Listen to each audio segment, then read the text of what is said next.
All right, welcome to the Prospect Podcast. I'm here, Coach Schumann. Hope everybody's had a good Christmas holiday, and now we're getting on to New Year's here. So we have a great guest with us today. I'm with Coach DePascal as always, to my left today, and then we have a fantastic guest from Barron High School. Coached in college as well. I believe coached. Did you coach in college for a little bit, or? I did, yeah, Yeah, yeah. yeah. I thought, yeah. Coached in college for a little bit. I was head high school coach, and really does a great job with his podcast. Does a really good job with his social media. Does a great job building his program, promoting his players. And we're going to talk to him about building culture and what it takes, at the high school level to really build a great culture and program. So we're really excited to talk to Coach Nick Schroeder. So, Coach, welcome to the podcast. Hey, thanks for having me. Hey, no problem. All right, so let's dive into it a little bit here. What going to your background as coaching and you kind of your journey, and talk about that part of it and kind of where what took you to where you are today. Yeah, sure. So I'm originally from the Milwaukee area here in Wisconsin. That's where I am right now, visiting family over the winter break. So I went to Heartland Arrowhead High School, which is kind of a powerhouse here in Wisconsin in the biggest level of competition. They just won a state championship again this year. Coach Harris did a fantastic job. It was kind of cool to see them get back into the title game and win a gold ball here in Wisconsin. But I grew up in and around great culture, great players, great coaches, and kind of didn't even realize it, right? When you're kind of in that as a 16, 17-year-old kid, you don't even know that you're living and breathing it.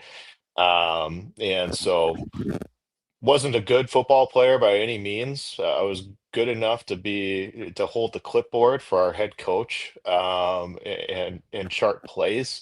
We had a Hall of Fame head coach in Tom Taraska my first 2 years. Who's a family friend. He just passed away a couple years ago. And then Coach Malling came in and um, continued his legacy in a lot of ways. Won a couple more state championships to add to the banners. But I was lucky enough to play a little D3 ball at a small school here in Wisconsin called Wisconsin Lutheran College in Milwaukee. Played for 3.5 years. Had to cut it short. I played quarterback and I had, an elbow injury that kind of kept me off the field. So that's when I kind of got into coaching. I finished out my last year of playing, helping out in any way I could. And then after that, I followed our wide receiver coach, who got the offensive coordinator position up at Lakeland University in Sheboygan. And so went up there, was a student assistant for 1 year while I finished my undergrad, was a GA for 2 years for them, as a wide receiver tight end coach, ended up coordinating the pass game for a year up there as well. We had a lot of success up there, won a couple conference championships, made the playoffs. Ran into really good Whitewater teams and Yeah. Oshkosh teams in the playoffs. The WEAC is just loaded. River Falls is playing in the D3 national championship game now. That conference is just super dang good. And, football here in Wisconsin's a lot better than I think people give it credit for. Um, and a lot of those rosters are built off Wisconsin high school rosters too. So there's a lot of good football here. After that, COVID kind of hit. I was in line to probably get a head strength job. I was doing all the strength and conditioning at Lakeland for all the NCAA teams going into my final year there, and um, COVID cuts and things like that kind of put a damper to that. So I went back to the high school game. Came back into the Milwaukee area, was a offensive coordinator at Kettle Moraine High School for 3 years, and then I never thought I'd be a head coach, and then I jumped in and said, "Let's do it. Why not?"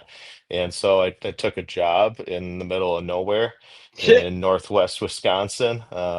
Anybody who knows Wisconsin, Barron's about 45 minutes north of Eau Claire, which probably doesn't help a lot of people. So it's about an hour. Yeah, exactly. It's probably about an hour and a half east of the Twin Cities, kind of northeast of the Twin Cities, to give you an idea. Very rural town, and was probably one of the worst programs in the country. Won 11 games in 12 years, something Oof. like that. Yeah, it was. We were in rough shape. Dave, he might have you beat in terms of taking over programs that are, struggling. I think Coach might have you beat on that one. 11 in 12 years. Holy hell, Coach.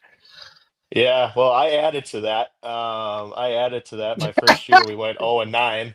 Uh, and so, that first year, I get there. I hadn't even been there a month, and our superintendent wants to talk to me. And I'm like, oh, Jiminy Crickets, what did I do? I only been here a month. She sits down and she's like, there's two things we can do, I think. And I don't think you're going to like either option. I'm like, well, this is great. Good way to start. Hell of a start. Yeah, we can run a JV only schedule next year, or we can drop down to 8-man.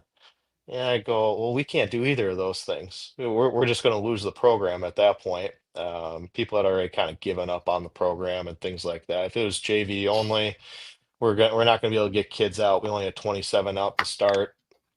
And the other option of dropping down to 8-man, we would be too big to make the playoffs or ever be able to compete in the postseason. I said we can't do those things, and I'm glad I kind of stood my ground on that because it paid off for us. We've had a couple historic seasons, but definitely took our lumps along the way. So Yeah, I know how that is. So been down that road in the past. Talk about, well, I want to talk about that. That's a decision making process. So I had I don't know if it definitely wasn't as bad as that, um but at the time the program was probably the worst in the state or one of the worst in the state. And I took it over. We actually had a few pretty good seniors, actually, but there was nobody behind them. And then I recruited freshmen. That was pretty much it. So, and then we went 2-7 the first year, basically because there was 11 seniors still, and then there was nobody left. And then, uh, uh, so we were able to win a couple of games. But then the next year we just had those freshmen that were going to be sophomores, basically, and like one kid here, one kid there. And we actually made the decision. I went to them and I said, we had a scrimmage. I knew we were going to be in trouble, but we had a scrimmage, and it was like the only thing I could say is that this beginning of the second year. The only thing I could say is that we went backwards. So we successfully. It was the first time in the history of me coaching anything that I was like, this team actually offensively went backwards every play. So I went to the administration and I said, if this team doesn't go JV um, this year, you won't have a program, because if they play varsity, there'll be nobody left. So it was a little different than your situation, but because we had almost all sophomores, and I had recruited now for the second class it was a really good freshman class for that group. That would be the next group that would end up being a group that would play for the state championship. So the but it worked, and 3 years later the team was in the state champ. That freshman class was in the state championship, and so it worked. I always said that wasn't I the school thought what we did when I ended up leaving after 8 years, and we had really a great program, but the schools, it was a co-op program, and they were never completely bought in. And unfortunately, once I left, they hung on for another year, but then it was just went backwards, way back to the beginning. So, um, what's really interesting, and I want you to talk about this because you just went through it, so um, the culture you build is really, really important. But what's really important also is the school buying into that culture, because otherwise it stays with your team only. And mhm. even though there was times when it permeated throughout the students, I'll say that. the student, like when we went to the state championship, they brought everybody out. We had a couple kids that go Division I football, and they had the whole. When the kid committed, they had the whole school there when he announced this, which was cool, because they never had any kids really have a lot of success until these for a long time. But I always felt like the culture was still mostly within our program and our kids because the other sports were not really successful, right? So it didn't permeate completely in other areas. Some kids were individually successful in stuff like track, because we encouraged them to, do some of those things. You might have some individuals successful, but I never felt like it was completely permeated. We were like fighting always an uphill battle. What I like, it sounds like you're doing is that the whole group eventually got behind you administration wise, and that's starting to make a big part of the culture shift. So I want you to talk about that genesis from the moment, you said, hey, listen, if we go JV or 8-man, this would be the end, right? So talk about from that point forward, like what your push was. I think the biggest thing, it started with that conversation is, they brought me in to be an agent of change, right? And so I heard this from somewhere. I was just talking to somebody about this. I forgot who said this, but there's two departments that set the tone for a culture in a school each school year. And one is the English department, which I'm not an English guy. I teach social studies. I'm a history guy, but I get it.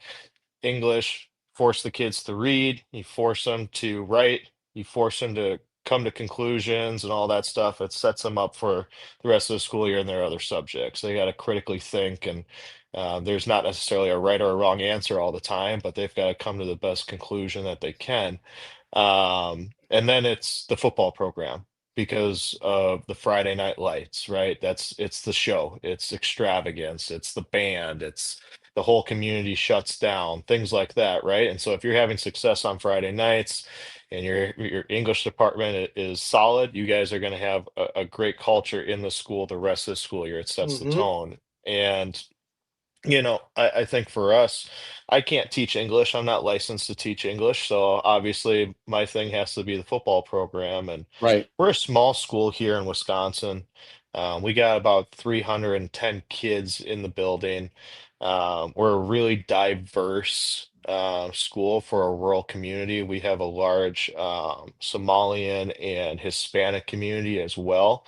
Yeah, So it's not necessarily you know, the the they're not football non-diverse rural. players, Yeah, right? and we Like that's have a just not couple the out. sport that they grew up. They're not the sport that they grew up in playing, It seeing. sounds very similar to what, like how mine was. It was 67% Korean, Yeah. Yeah, and I mean, to a point where like you drive through where Dave was his downtown, and that's what's on the buildings. Like, right. it's in it was Korean. like that. Yeah, hundred And then percent. a Like, large Guatemalan population, immigrant Guatemalan population, and then uh, um, white, a little bit of white, Dominican, and a little bit of African American, a little bit of like regular Latino, not Guatemalan Latino, because Guatemalan was just happened to be a big part of the population, and Hmm. it was interesting because it was co-opted. So Hmm. there's another school that was also probably about 50% Korean, a little more Caucasian, a little more maybe like African American. Well, I want you to tell your story, but what I thought was what was really interesting was when I took over the program, I would say that there wasn't that many African American players on our team, but when we went to the state championship, I think like on my starting unit, I think we had one Caucasian player, and he was half Mexican. But our most of our kids were African American, Dominican, and and Korean, Hmm. and it was amazing because I used to get accused of Derek always laugh. I used to get accused of getting moving kids into the town that I lived in, but I said like like there wasn't that many African American kids in the schools, but actually the kids that we got out for a football team were actually fantastic athletes. And once they started playing football more and stuff like that, that became they really did good. So it was a great time. I mean, those kids were great. They were absolutely fantastic, and they were bought in, and a lot like maybe what you talked about. A lot of the kids had not played that much football. So I'll let you go from there. Yeah, and you're dead on. We've got a lot of first and second generation kids from immigrant homes that, if it's not soccer, they're not playing it.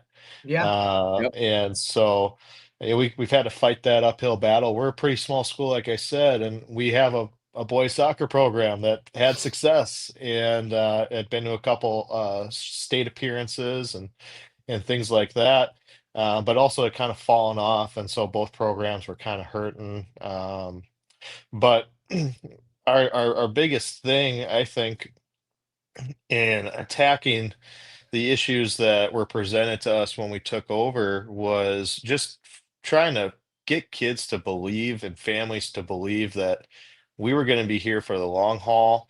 They had a lot of times the coaches that had coached in the past were parents of Ooh, guys, and that always makes it hard because that's Yeah, tough. Yeah, you're because there when for they're a couple done, years. they're done. Yeah, when they're right. out, you're out. Yeah, and then me being an outsider coming into a small Yeah, community, I really had to do yeah, a they're in lot your of stripes. legwork. Yeah, Yeah, for real.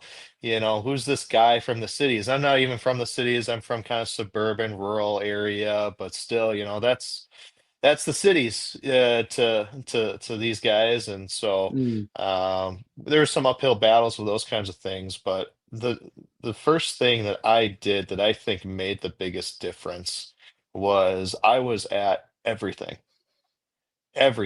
Like if there was a youth wrestling tournament, I was at it. If there was a basketball game, I was in the front row. Not right away. I wanted to kind of be incognito, right away, sit in the back, just kind of observe, because I still wanted to see what things were kind of like and evaluate where the culture was as a whole, and then slowly work my way in. And as I got a good idea of where things were at and really went into this knowing that I would have to build a lot of relationships in order to gain the trust Yep. of the community. And so that included every sport, though. It wasn't just the boys' sports. It wasn't just going to a boys' hockey game because we had guys playing hockey. It wasn't just going to a basketball game because all the guys played basketball. It was going to a girls' JV basketball game in St. Croix Falls, 40 minutes away, and supporting them, and really showing that we cared about the kids and the community more than just the football players. And so that broke down a lot of barriers for us in more ways than one. hmm I was just talking to somebody about this before. I had it a little easy because I was right there in town, 5 minutes away from the high school is where I'm living. And so that makes life a little easier than if you're always commuting. helps. Yeah, but I think, someone Absolutely. said, if you lived a half hour away, would they have changed anything? And No, I said, no, I don't think so, because I just traveled 2 hours up to Lake Superior to watch, a team play against Ashland High School, and it's like it wouldn't have changed anything. I'd still be at all these things. It might just meant that I got a little less sleep, but as a football coach, you don't sleep anyway, so it's okay. Like you're absolutely. used to that. Yeah, So I think that was the biggest thing that we did right off the bat was just get in the community, make sure that everybody knew that we cared about these kids. Because to me, football is just another classroom, right? It's where the best life lessons are learned, and the more kids that we can get in the program to learn those life lessons, the better it's going to be. And that's what our culture really centers around, is trying to build great people that are going to be great members of their community. And we think that those things are going to make them good football players too. So it's a win-win for everybody, in my opinion. No doubt. I think that's a huge thing to be able to be involved in the community, getting getting to know what the culture is, the things that are good about it, the things that may need to be changed, the people. I think that's the always I found to be the hardest part, and you have to take the time to do that. Is to not just obviously from a player standpoint, but the people that shape the community. Mhm. That those people, I mean, that helped me tremendously at the place I was talking about. That it was interesting because there was people that were in a newer part of the community, meaning it used to be an old Italian community, almost all Italian. And then when those people moved up in life and moved to a it's a very blue collar town. Moved up, and some of them became white collar. Some of them made more money. They moved to wealthier towns, right? And when they moved to those wealthier towns, the next group of people that came in that were in that stage at that time happened to be more immigrant population, and the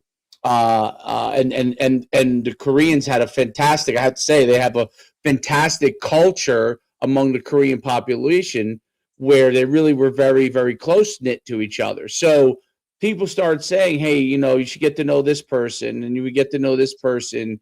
And you would meet them, and it was a lot of different groups of people. You had old school Italian people like that were in charge, maybe on the council that you had to know, so you could know the history of the place when they were good.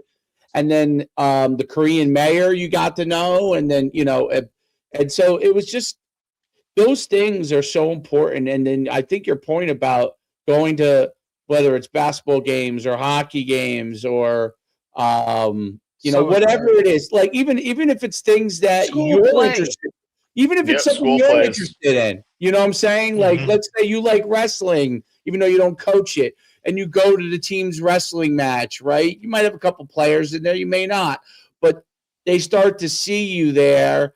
And I liked your point about how you wanted to go and observe everything, because that curiosity is what gives you the opportunity for success. That curiosity, because you like to see, like, what are the kids interested in, like who do they cheer for, what Hmm. kind of, and then you go back, you see what kind of kid is that kid. Like, there were kids that would never play football for me because they didn't play football, but that kids on my football team were friends with and they really liked. You know what I mean? Like, maybe it was a baseball player or a basketball player.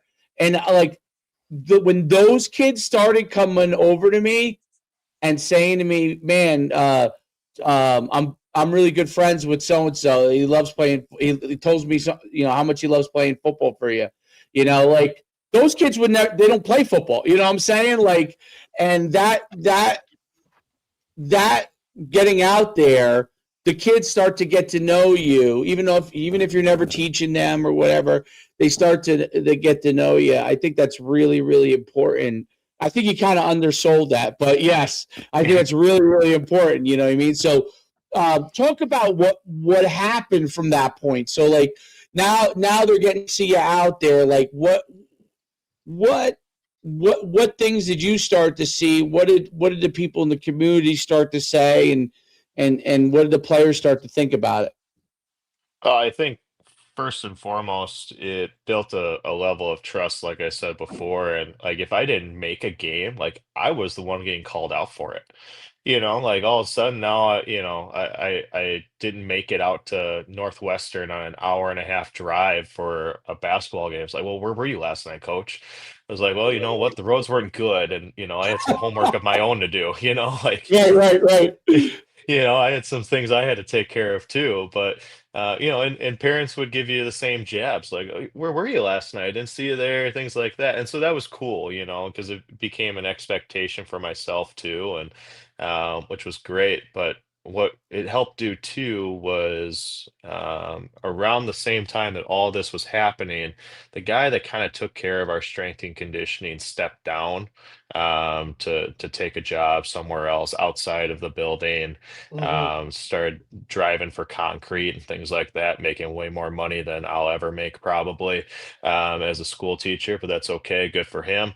Right. Um, and so He the doesn't try for admin. victory, does he? That company that's up there that does all the social media, YouTube stuff. Oh my I God. mean, he might. I'm not sure. I'd have to ask him. His nickname was Tank. I guess I'll have to reach out Well, to sounds Tank. right for driving a concrete truck, right? Like it kind of, Yeah, and being a strength guy kind of fits the mold. Like, yeah, he's a big dude. He's all jacked and he knows his stuff. He's a great guy. I love him. I saw him at Walmart not too long ago, and it was cool just catching up with him. But he might be down south for the winter right now, so smart on his part.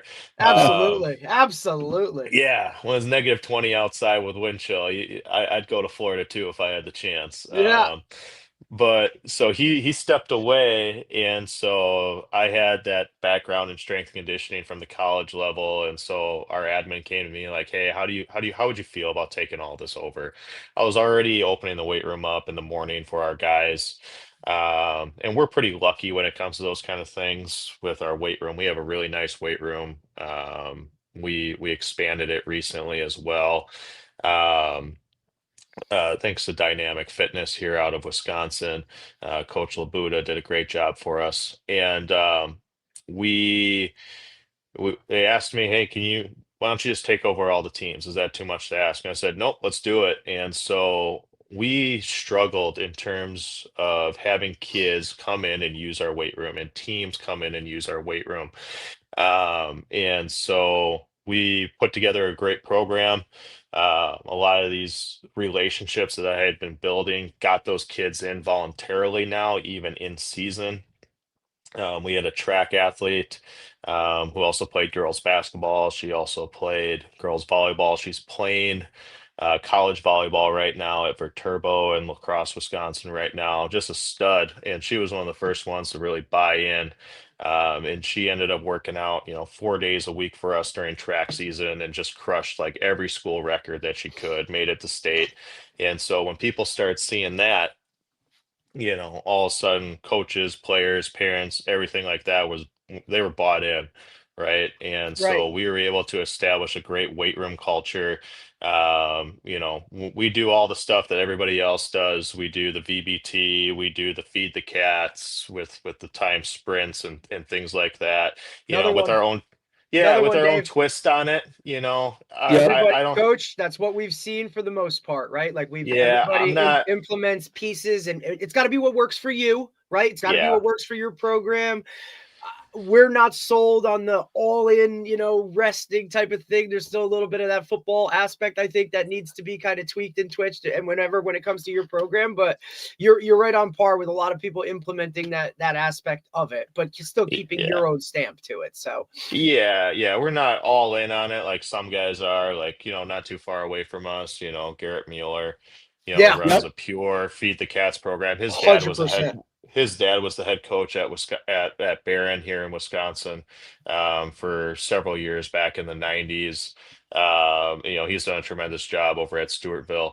But we're not all in like he is necessarily on that, but we do take a lot of the mottos and the creeds of the Feed the Cats and implement that in. And the reason why we do that more than anything is like we're a small school. We got 3 sport athletes, sometimes 4 sport Yep. athletes where they dual sport. We have soccer kids that are kicking for us on Friday nights.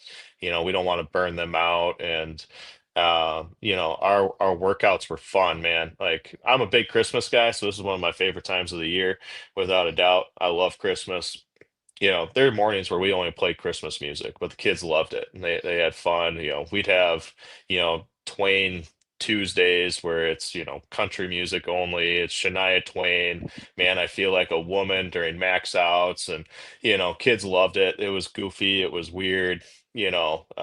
Divorced Dad Rock Wednesdays where it's Metallica and, That's awesome. Coach, yeah, we that's had all awesome. these. Yeah, we got all these themes, We got Throwback Thursday where it's Dre and Eminem Yep. and Ice Cube, and so we had fun with it and we got great numbers out of it. And that's when it really started to take off, was kind of that first spring. And then we got into the summer and we're averaging 60 to 70 kids a day in the workouts, 7 through 12, which for us was pretty darn good. And we've built that up to, a consistent 80 kids roughly every single day in the summer. So that's kind of where it all started in terms of really shifting the mindset, not just from football, but to everybody else. And, everybody, when they come into my weight room, they do the same workout. I think there's a lot of people that would prefer to have specialization. And there's a couple of reasons we don't do that. One, I'm only one person, can only do so much. And two, these are high school kids. These aren't D1 athletes that are only playing one sport. Generally, they have the same needs. They need to get stronger in certain areas. We got to mobilize their hips and ankles. We got to get them sprinting. We got to get them lifting heavy or moving weight fast and pushing some volume to build a little bit of muscle, just to keep things really simple. That's just what we do. And, kids had fun with it. They still have fun with it. And we get a lot out of it. And now we've expanded that lifting program. It's before and after school. We also have a resource time during the school day, which is That's like awesome. yeah. And so now during that resource time, if you have above a 3.0, you can go to the weight room and get your lift in. Our Yeah, AD that's so implemented cool. that. It's So great. cool. It's been And great for us. We have it's a teams lot come of in. yeah, that's it's we've talked, talking to guys around the country, states like California or Texas where there is that block of the day that's implemented within the school day to have, time in the weight room or time with your just team in general really kind of propels those programs to kind of set a, like, one, the mentality of like, hey, this matters so much that it's literally a part of school, right? Like your quote Mhm. extracurricular activity is factored into your school day, kind of adds a little bit more of awareness, I guess, or importance placed on it that the kids start to see, the parents start to see. But that comes from the buy-in from up top. And like you were saying, Mhm. like your athletic director is bought into that, which is, that's huge. Yeah, she's awesome, and she's made it so that every team, no matter who you are, you got to lift, 2 times a week in season with me. And so that's helped us develop players from top to bottom in every program, for a couple years here now. And we're really starting to see, that pay dividends here with, baseball making a state run, volleyball winning a state championship and making another state run this past year. You've really seen, the dividends pay from things like that. And Well, then especially also, at a smaller school, right? Not to cut you Mhm. off, coach, but like at a smaller school where multi-sport athletes pretty much are the lifeblood of the Mhm. programs in general, right? Like your best athlete, best football player needs to be playing basketball or needs to be wrestling or needs to be doing baseball. And in order for them to be at their top level, right, playing these other sports, they still need that weight room time. So now you're talking about, a high school kid either getting up at 5 a.m. to go lift before school, then they got practice after school to implement it within to kind of make it more appealing. I mean, some guys won't play multiple sports because of that. Like, hey, Mhm. I'm not gonna wrestle because I'm gonna miss my into all of my workouts for football, and I'm not gonna do that, right? So it definitely helps, I think, where you have in a smaller school setting where just your numbers, you don't have that many to choose from. Mhm. You know what I mean? Like, I think that encouragement alone adds to like the positivity within a program and within a school system. Yeah, and we try to leverage that. I mean, we try to get all of our guys out for other sports. We had the wrestling coaches at the end of the year come in and talk to our guys about trying to get some guys out for wrestling, things like that. We build it into our off-season program, like we do an off-season competition, like a lot of places do, that award points based on workouts attended, maxes, things like that. But we did two things that I think is really important for kind of building that school camaraderie is we first said, okay, if you're in a sport, if you attend the 2 workouts a week that you're required to attend, that's the same as a kid who's not in football that attended all 4 or 5, right? So that's the same. So we're putting value on being a 3-sport athlete Yep. in Right. terms of the number of points that you can get to help your Yep. team out. And then on top of that, if you went ahead and went to another sports competition and supported them, we're giving you a ton of points for that too, so that we're building our student section, we're building that school pride. Oh, that's a good idea. Those, Yeah, I Yeah, like I that. love yeah, that too. I love that. Like, and here's the other part, like you're at most of those events. So you can literally see them. It's like, hey, buddy, like not only were you there, being just sitting there, like, no, dude, like you were part of that student section. You actually cheered those guys on and you did it the right way, which, now twofold, like makes our program look better. Administrators, other teachers, parents. Hey, look at the football guys up there. Like they really care. Like it's a whole bigger picture than anybody really understands. And it's, I don't care if you're only there because you may go once thinking, oh, I'm just going to go get some more points. And then all of a sudden, now you're fully bought in and you're leading the student section, right? Like, yeah, hey, now you're drink the invested. Kool-Aid. Yeah, here we go. Like, coach, I got to go to the game. Like, it's important. It's so important when it comes to school culture and the, being visible on and off the field with those guys. Like, we all know how the football teams within buildings, you're normally physically the biggest players, the biggest guys walking around,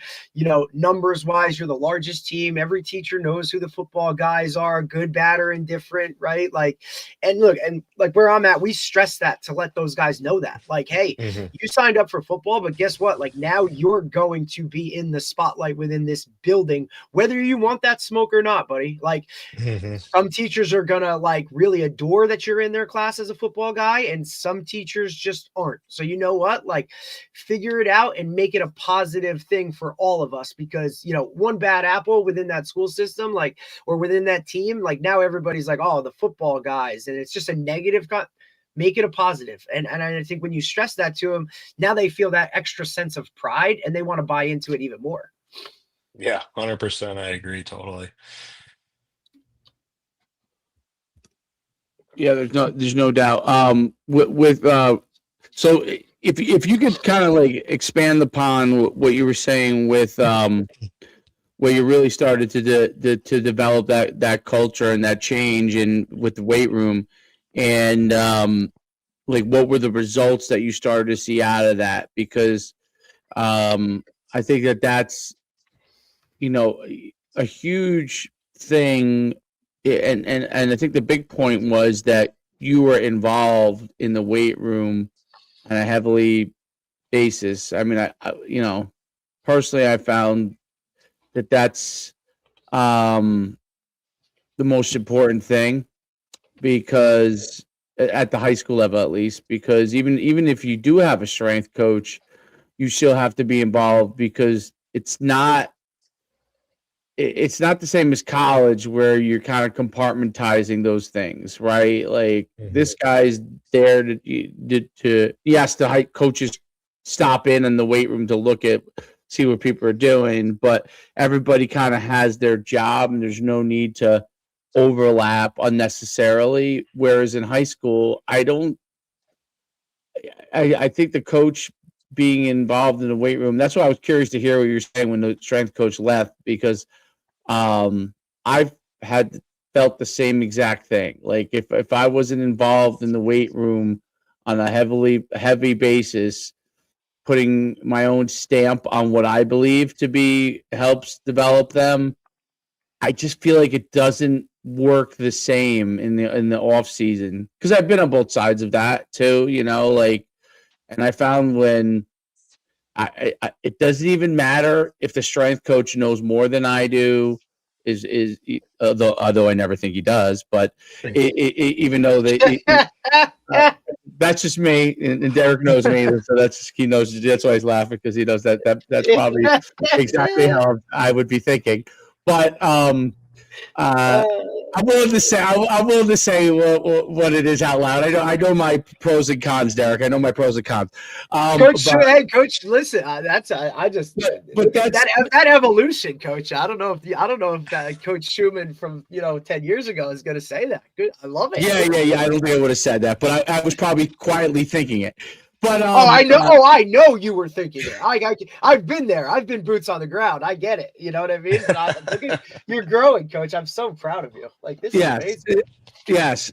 So, but I think what the big point of it is, every coach is different, right? I do think you have to be involved in some capacity as the head coach. So your stamp is on it. But I've found personally, and I coached at a lot of smaller schools. So at a bigger school, it may be different, right? You may not be able to do, a big Texas 6A school. That's probably not possible when you have freshmen, sophomore. Yeah. but when 2 you're at teams a, per level, like, when you're at 400 a kids in a mid program. Like, exactly when you're at a mid-sized school to a small school, I do think it is possible, and I feel like it might be necessary. And I do think when it gets to be a bigger program, it is different. I still think you got to show up in the weight room, obviously, but I do think it is different when it's a really, really big school and having a lot of friends that have coached at really big schools. I see how they kind of have to do it a little bit differently. Not that aren't in the weight room, but as far as their involvement, it's more from hey, this is what my philosophy is, and everyone follows it versus actually implementing it. So I think what you did, especially at a small school, makes a huge difference. And when you're building a program, I think it's even more important. I think you might be able to get away with more of it when, let's say you were there for 10 years and you've established a culture, everybody's bought in, they know exactly what they do. They come into the weight room at this time. But when you're building it, it's tough, and it's tough doing it any other way. And when you have a guy, a right hand person, it helps tremendously, like on your staff that kind of understands that. But there's I don't think there's any other way at a smaller school to get it the way you want it, at least to get the ball rolling downhill, right? Talk a little bit about that, because so listen, I've been in places where people didn't like it when I interjected. I'm it's great. It's great that we do rubber bands all the time and stuff. And I think there's a time and place for that. But then there's also a time and place for what I always believed is sprinting, explosive work, right? And getting all that stuff down, right? And I'm always been a big you don't need 900 different metrics, but you need certain metrics that we all know. People hate when you say this, but everybody understands who benches the most. Everybody understands what a good squat is. Okay, clean. They may or may not. Even though I'm a big clean guy, I love the cleans. But I don't think people understand what the importance of deadlift. I'm a big hex bar deadlift guy. I think it's important, but I really don't care what their max is there. I really care that they're doing it. You know what I mean? Same thing with cleans. I really don't care what their max is there. I care do I give a shit if a guy does 280 on the clean and slower than dirt? No, I don't. I really don't care. But I care that they're doing the exercise, right? But a bench and a squat, I always felt like my father was a gym teacher, for forever, and he still coaches at 85 years old. And he used to do this. He used to say this, and I hate being old school, but it's always stuck with me. We used to get in squads in our phys ed class, and he would always talk about, okay, we got 10 push-ups for you to develop your chest, shoulders, and arms, right? And his whole thing was what's your build looking like when you go to the beach? To me, I always boys gravitate towards that stuff, right? And that's what football players are, okay? And that's why speed, right? What do they run, the 40? And it's not that the 40 is important per se, right? But that's a number everybody knows, right? Everybody can put on TV, get a number, know where they fall from on that standpoint. I do flying tens and I do those kind of things, but I can just tell you this. Ain't nobody know what the fuck, excuse my language, what the fuck a fast flying 10 is, okay? That's the truth. I'm a track guy. You know what I mean? I ran track and coached it. Nobody knows what that is. Track guys don't know what the hell that is, okay? Unless they're at LSU. So, and they're the head coach Maybe. there. So I want you to talk about that part that you saw come to life in the weight room and how it translated to on the field success. Yeah, I think first and foremost, we set some of those metrics, right? And we tested for some of those metrics, and we got a leaderboard up in the weight room right away. Yep. So that, I don't know what it was, what do the Feed the Cats guys call it? Record, rank, and Right. publish. Yeah. Yep, Yeah. record, rank, publish. Yep. and we wouldn't publish everything, only if Right, you got in the top three, right? So right. if you were top three current player or top three all time, you get to write your name up on the board. And so we have a And couple that's different big for those metrics. kids, man. That's It's big. huge. It's huge. And you know what's funny is that, our female athletes probably care about it even more than the guys. Absolutely. Yeah, Because our 100%. guys, our guys are lifting their shirts up in the mirrors and trying to see how good their abs look half the time, right? Or they're flexing. They want to see, their biceps, right? Yep, Like, yep. That's how boys are. Yep. That's how that's how dudes they are, are, especially right? at that age. Especially Yeah. at It's that that age. it's that machoism. So as long as they feel like they look better with their shirts off and they feel faster and they feel stronger, our brains aren't super advanced, right? And they're like, Right. okay, let's go. Like I'm all in, right? My biceps look huge. I'm jacked. I'm ripped. I'm gonna go kick some ass on Friday nights, That's right? right. Um, but we do the flying tens, we do the bench, we do the maxes, all that Yep. stuff. Yep. And for the flying tens, we put it into miles per hour right away for Yep. them. Right. So That's what you that's have to more, Because they do. love that. That's what they yeah, that to them it's I just ran 18.5. It's a That's yeah, right. That's yeah. right. yeah. And now they're fired up about I that, love the MPH stuff. yeah. Miles per hour is a game changer with all that stuff. Being able to translate it and being able to, whether you wear the catapults or the Titan, I think those things and getting more because again, that's my point. Everybody understands certain things. Miles per Mhm. hour. People will get in a car. They know what miles per hour means. You know what I mean? They Well, it's like, I know. don't know if you guys ever watched The Office. Yes, of course. Yeah, so the scene where Michael Scott and them are racing, Like on the radar. the radar out Yeah. there in the construction zone. That's how I imagine all of our sprint sessions are, Yes. because these guys, we're like, okay, we're only timing 4 sprints today, right? And then like we've got like 6 guys that all of a sudden take 6 or 7 sprints because they want to beat the guy next to them, or they're like, well, I Yep. didn't run as fast as last week, and it's like, well, let's get a car out here and let's see how fast, if I can beat the car. It's like, well, you guys are numbnuts, but that's kind of how It our sprint works. days go. It's Yeah. awesome. No, there's no doubt. It works. I think it's funny when you say that the boys or girls are different from that standpoint. I think you're right. Like teenage boys, man, like that's exactly it. And it's just sometimes it's comical, but when you were that age, you were that way too. Like I 100%.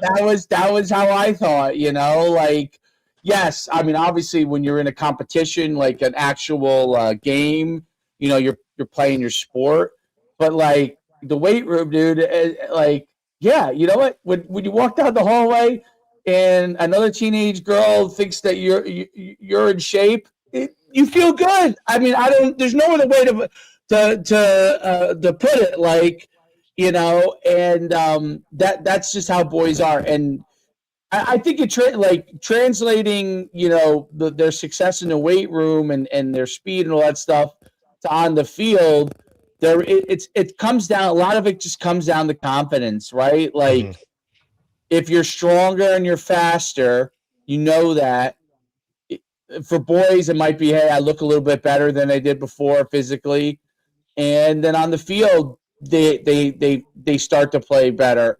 Um, what And that's what we yeah, noticed. yeah, That's yeah, what we noticed for sure. Like, our first year here, we went 0-9, but the amount of conversation that was being had amongst our opponents' parents, talking and things like that, like, well, this doesn't look like Barron, right? They look different. They hit harder.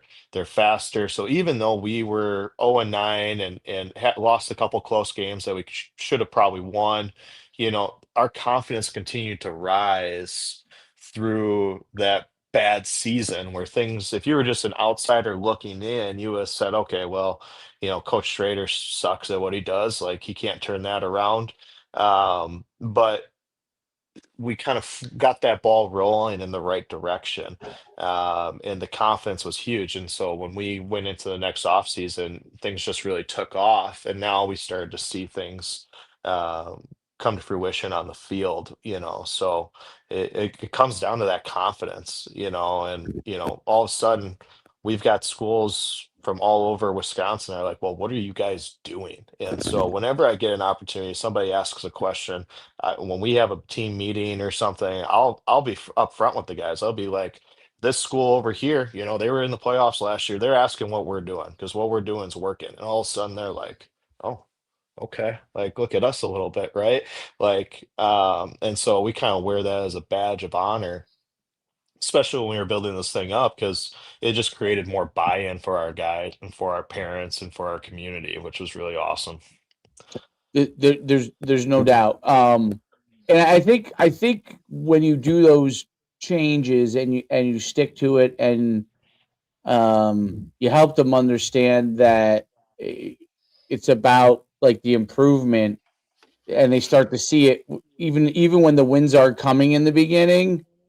Exactly, they kind of know that they are better. They still probably, like I always said, like one of the reasons why it's good to succeed in football as and any sport, but coaching football, is that when you walk through the hallways and you start to have success as a football player, like there's a different attitude that the other students have to you. When you're not doing what you have to do, and your team isn't good, there's a counter part to it that's really bad. Meaning, Hmm. um, there's a why are you gonna be on that football team and do all that work, and that team, they stink. You know what I mean? Um, Mm-hmm. and having been on both sides of it, the good and the bad, and as a player as well, been on both sides of it. Um, it's it really really is like, it's becomes a rallying thing in the school. Like I Oh, used to always absolutely. I used to always tell kids, like, how do you want to come into school on Monday? Do you want to come into school on Monday as a hero? Or do you want to come into school on Monday and be like, oh my God, those guys, they practice all that time and they stink, like, Hmm. and like, I would say there's a self pride of playing football. Like, what is your pride? Like, because in football, there's no other thing. It's like me pushing that person. If I push him back farther, then my skill guys have the opportunity to score, and that means that we're tougher. You know what I mean? Or I protect their course, same kind of thing. And it's literally that. Like the whole game is who can advance to the other side, and who cannot. And it's a zero sum game. Like either Hmm. I advance or you advance. There's no in between. You know what I mean? There's no, like, whereas an individual sport, it's like you might get a time where there's an improvement, right? So even if you finish fifth, you improved on your time tremendously, which is great for your confidence. But you finish fifth, right? Well, football, there is no such thing as like a fifth. Like you either win that battle or you lose that battle, that down. The next down, you either win that battle or you lost that battle. And whoever puts together more successive wins in each battle is the one who wins the war, which is the game. And I think that's what makes football. And there are other sports that are in a different way like that, but that makes it so unique from a physicality standpoint, right? Like, you might have that in soccer, but the level of physicality in order to get that advancement is drastically different. Um, and there is nothing other than like, hey, you either won that battle or you lost that battle, and I think that football is unique from that standpoint, and that's why I think when they come to the hallways, like when you come in and you won, everybody knows you won. Like you Hmm. won that hard fought battle. The respect for the football player goes so far through the roof. And so is that what you see in the school when you're walking through? I mean, coaches, you feel it. There's no Yeah. doubt. Hey, I'm curious if your players feel that. I think they definitely do. And I think that's the hardest thing about coaching football and being a football player is it's an outcome driven Mm-hmm. Yep. game. And, Absolutely. we preach that our culture is going to be built on love. It's going to be built on being a family. It's going to be built on being a better person, whether we win or lose. And the wins will take care of themselves, right? We're focused on the process. We're not Yep. focused on the outcomes. Everybody says that now, I think. Yes. But Yeah. we, Yeah. but We we, all do. David. Yeah. yeah, but we feel the outcome more than anybody else Right. because Right. all eyes are on us, like you said, coach, Always. right? Once a week, We're one the time a spotlight. week.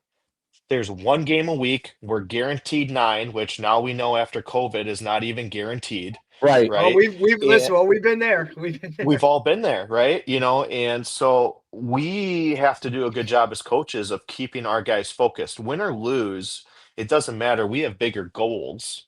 Right. And so we've got to continue to focus on the things that are going to make us better people and better football players in the long term. And it's a constant daily battle for your culture because it's such an outcome driven sport. And when you start to have success after you've been bad for so long, like us, you have to fight that daily battle, right? I don't care how many catches you had on Friday night. I care about whether we got better. And if we didn't Right. get better, like your touches didn't mean anything, right? It may be good for your recruiting. It may be good, might Right. feel good to see your name in the paper. It might feel good to hear, Jenny say, "Hey, you looked really good on Friday night." Right. But it doesn't matter because we're not outcome driven. We've got to be focused on getting better every single day, especially in football. Football is a war of Right. attrition, right? The So teams different. are the teams that are the healthiest at the end of the year, the teams that have gotten better every week, those are the ones that have a chance to make a run in the playoffs and compete for championships. And if you're Play not more doing that games. on a daily, yeah, and if you're not doing that on a daily basis, you're going to struggle when the going gets tough, when everybody's good, right? Anybody can beat Right. up on a bad team in Right. week Right. 4, Game but when it 10 is comes a lot different than week 4, right? I And think and that's that's one of the exactly, where. things too. Yeah. Yeah, I think that's where actually one of the things that I think is the best about Feed the Cats, rank, report, and publish, absolutely. Rank, but I've kind of always kind of done some form of that as a coach. hmm I think the part that I took out of it more than anything was the ability to be healthy at the end of the year. Yes, we're faster. Yes, we know where we stand. Yes, we have a better process to get better as athletes and faster. But being healthier, the opportunity to be healthier, that was one of the things I had to learn as a coach because, I come from a different era. Like, like my whole thing always was like, work hard, work hard, work hard. Like, if you weren't working harder, like completely harder than the next guy, like what are you doing? And yes, the one thing I think that Peter Cats does have to do a better job. They always say work smarter, but they also I think, have to do a little better job of explaining that hard work is a part of the process. Like there is no yep, shortcuts in it. Like just because you may be taking longer breaks and it's still you still have to have an effort and max part of it. But I think that they're figuring that out. But to me, coming healthy out of it, which is what Feedy Cats really, I think, does a great job of. Like, it really kind of changed my framework as to like, okay, all of this results in an athlete that can compete on Saturday, and I see the head coach of Indiana talk about that over and over again, like being fresh. Like that's actually one of the biggest, like it's kind of often overlooked a little bit. I mean, Tony talks about it all the time, but there's so hmm much other technical components to Feed the Cats that makes it great.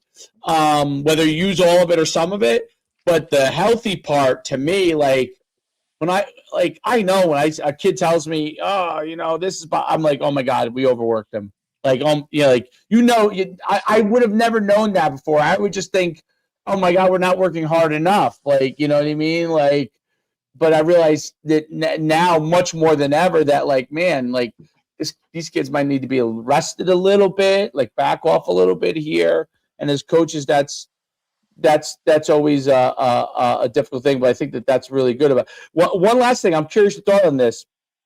So, because you brought up the process, um, football first was really before Nick Saban made the process really famous, and Bill Belichick would do your job and all that kind of stuff. Values were like a big thing. Like, what are your values as a program? Like, what do you want to be? Right. That used to be a big part of it, and they didn't use the word process, but that led into what became the process, which Nick Saban really put the stamp on. Like, you can't go anywhere without a coach talking about the process. But one of the things I think is like going to become a big part of all of this, because process and values are now like basically like if you don't have that within your program, like you don't have a chance for success, right? But I think Mhm. what like Feed the Cats and other, you know, other programs are leading towards are a thing called like to me like frameworks, like the Mhm. framework of everything you're doing, right? Like so values and process are now a given part of your framework. Like but the framework is everything that's going into your program that allows you as a coach to put those things within your framework.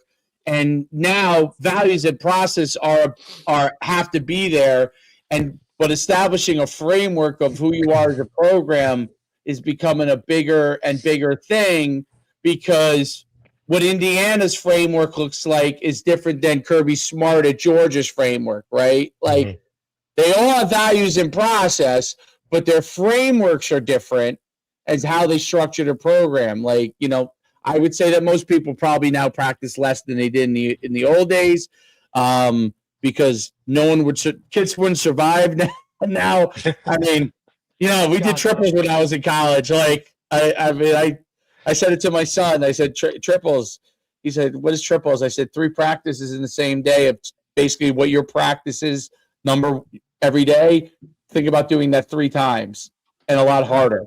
And that's what it was. So that doesn't work anymore. So these frameworks that coaches are starting to put together are differentiators for their own program.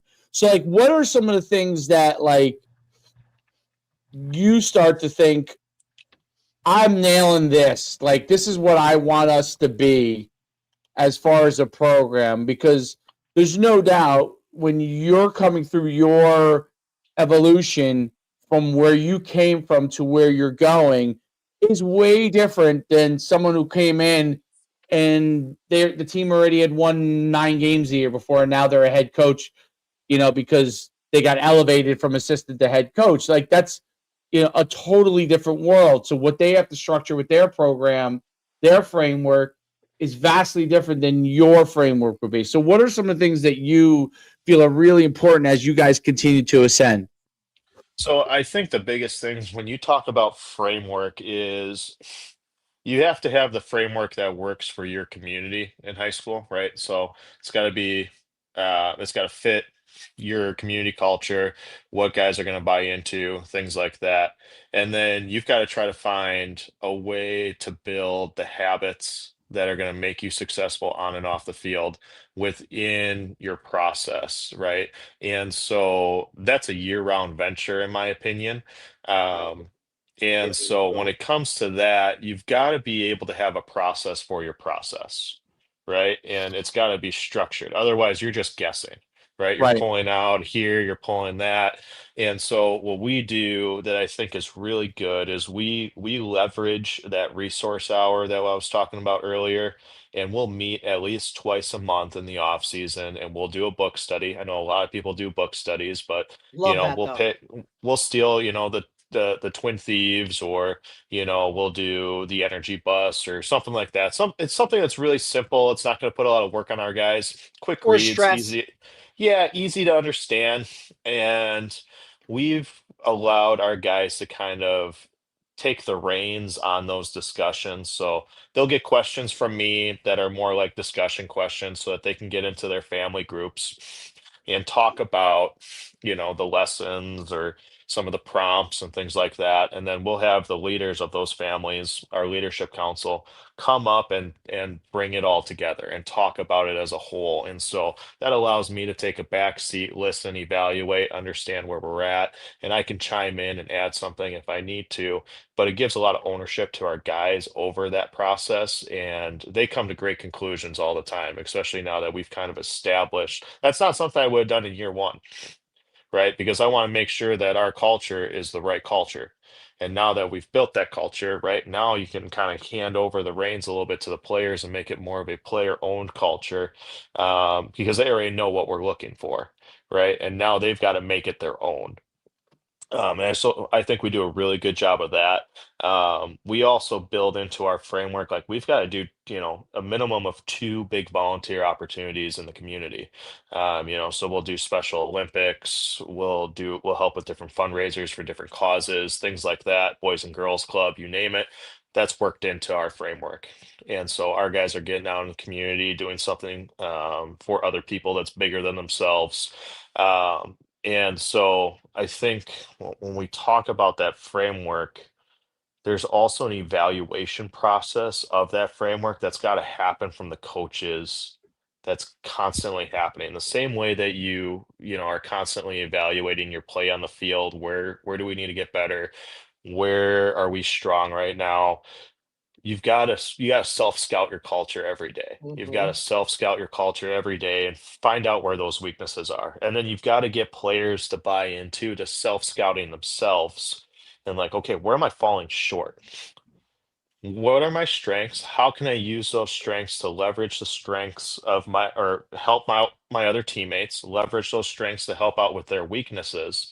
And then what are my weaknesses and who can help me? And so we do that. We have our kids grade themselves on their core values, on our core values, and we put it into a chart. Okay. And then they've got to make daily habits, weekly habits, and monthly habits that connect those values together in a grid. And so you end up walking out of there with 16 total habits when you're done, four of which are daily habits, four of which are going to be weekly habits, and eight monthly habits. And so they've got to track when they do those things. And every time we meet, they've got to grade themselves again as to am I accomplishing those habits for this year? And if I'm not, okay, how can my family, the group that I'm in for our culture, or the coaching staff help me accomplish those habits, right? If I'm struggling, and it can be anything. It doesn't have to be football related. It can be something as simple as making your bed every day, and that's discipline, right? It can be something as simple as that. Well, did I make my bed, 7 times this past week? No, I only did it 5 times. Well, why? Was it not important enough to me on Saturday morning? I wanted to get up and watch game day, or, what was it? And so having a process built into your process to get what you're looking for to get better every single day, I think is kind of that next step for people that are trying to build a culture. Because us coaches, we love to get up and talk in front of the group. We love to talk about the core values. We love to talk about the process. Don't focus on the outcome, XYZ. But if you don't have a plan as to how to constantly nurture your process, you're going to fail in some way, shape, or form. And so for Mhm. me as a football coach, we're not necessarily looking at, what does next year look like, right? We want to win next year, but I want to make sure that the 4 years that a guy is in our program, they are a better person on and off the field than when they came and entered our program. And that expands into middle school and youth and all that. Um, but I think what you got to do is provide your players and your coaches with the framework, like you've talked about, to be able to do that. Otherwise, we're just talking, and we all know in this era, kids got the attention span of a dang squirrel, and they're gonna Right. listen. They're gonna take away a couple things, and they're gonna forget the majority of what you said. So if you don't involve them in the process like you do in the classroom or things like that, differentiate it, you're gonna struggle to really get it to hold on. And so I think that's the next big step in terms everybody talks about culture. There's a lot of guys that do a really good job with their culture, but that's kind of the next step that I think you'll start hearing about, in clinic talks and things like that, is the process for the process, or some kind Right. of thing like that.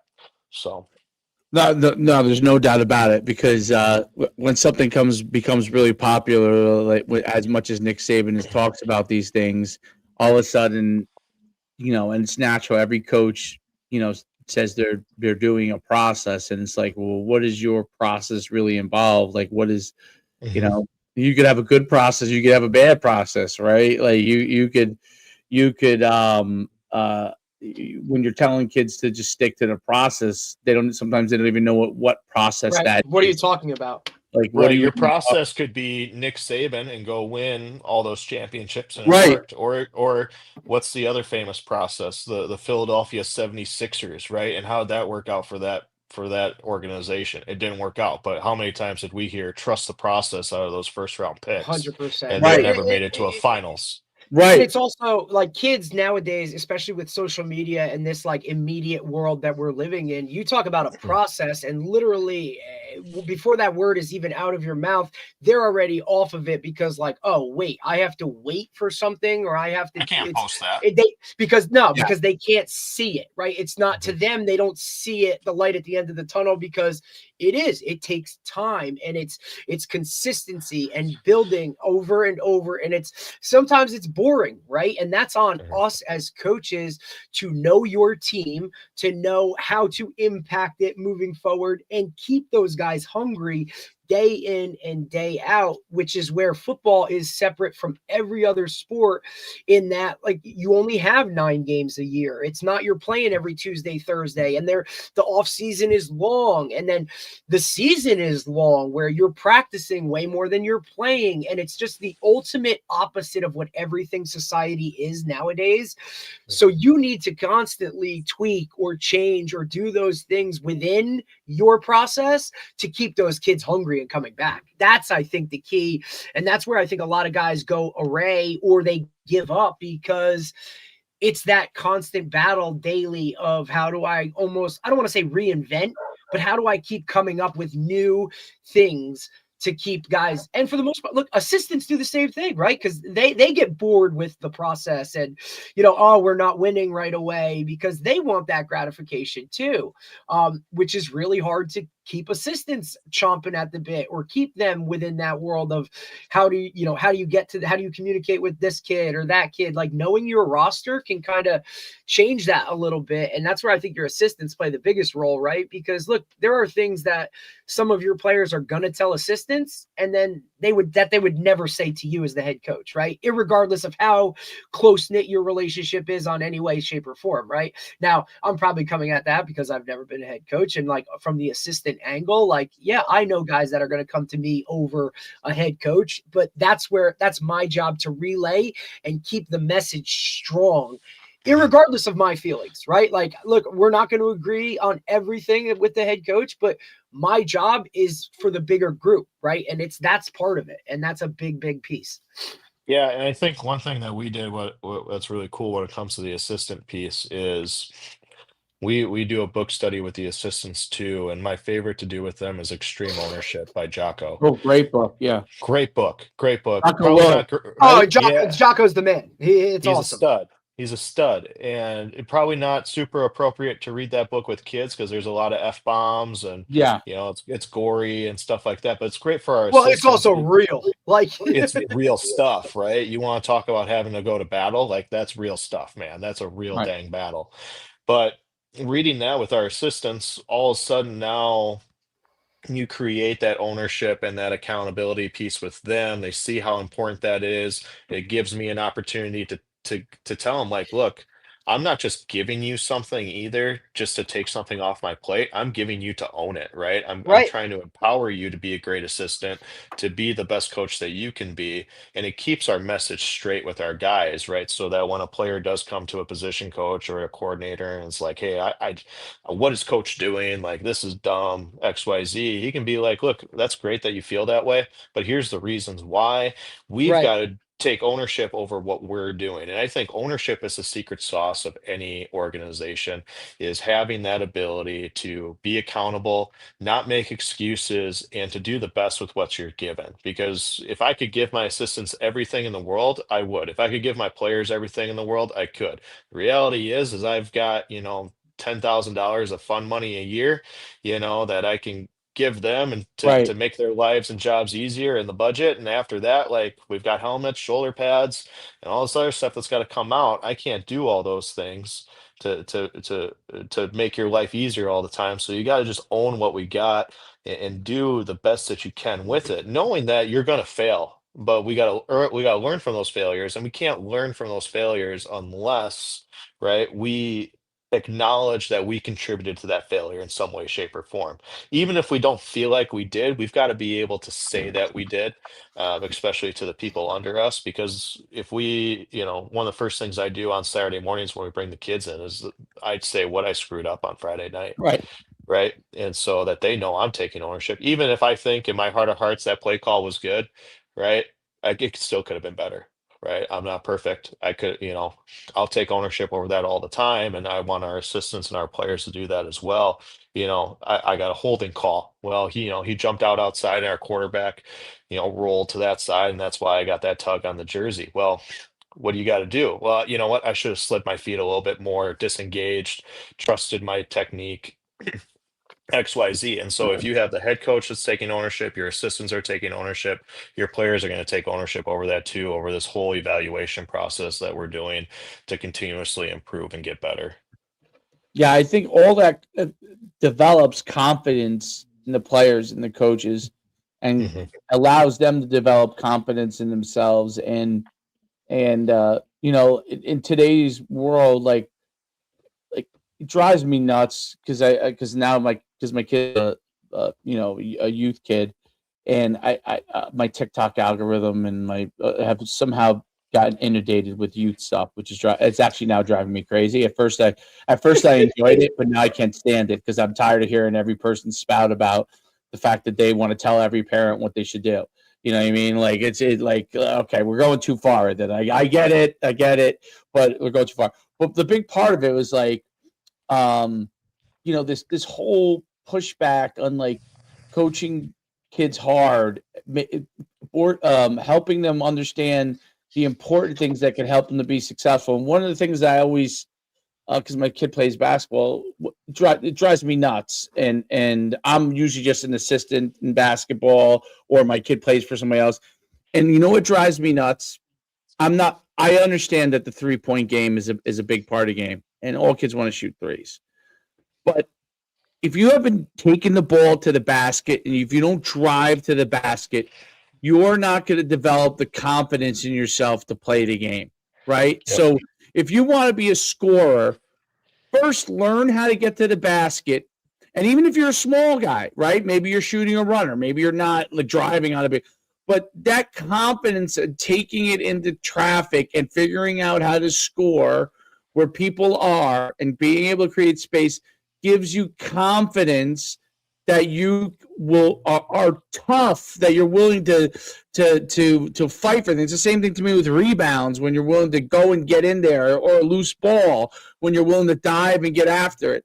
And those things come down to like that max effort. There's not much max effort in standing outside and shooting threes. Okay. Now I get it. The practice to become a great 3-point shooter does require a ton of effort. But younger kids and high school kids don't understand that things have to be first do this, Foundation then first, man. progress to that, right? If you don't learn to set your feet in basketball the proper way when you shoot, or have a good base or balance that works the way that it's supposed to work, you're very unlikely to make your shot, right? It's not till you do that, then you can shoot fadeaways. Once you master this, then you can go for a reverse layup. You know what I mean? So to me, those are important things that get a little bit lost. But kids, that's why I love what you're doing with your reading group. It brings them back to like, here are the base things that can help you to be successful. And you do that. Nobody's saying don't be creative. You should be creative. Like, creativity is what makes things fun. But until you have certain base skill sets, certain base speed, certain base strength, certain base things, you can't get to that next thing. It's one of the reasons why I drive. Like, one of my pet peeves is the receiver get off the line stuff. Like, it drives me absolutely nuts. Like, you know what? I think I'm going to do a mock video of me doing a split. That's how I'm going to get off the line, okay? Because everybody's feet are so wide, and their knees are outside their hips, and their ankles are outside their hips, and one ACL away from ending their career with getting off the line, just to get off the line, for God's sakes.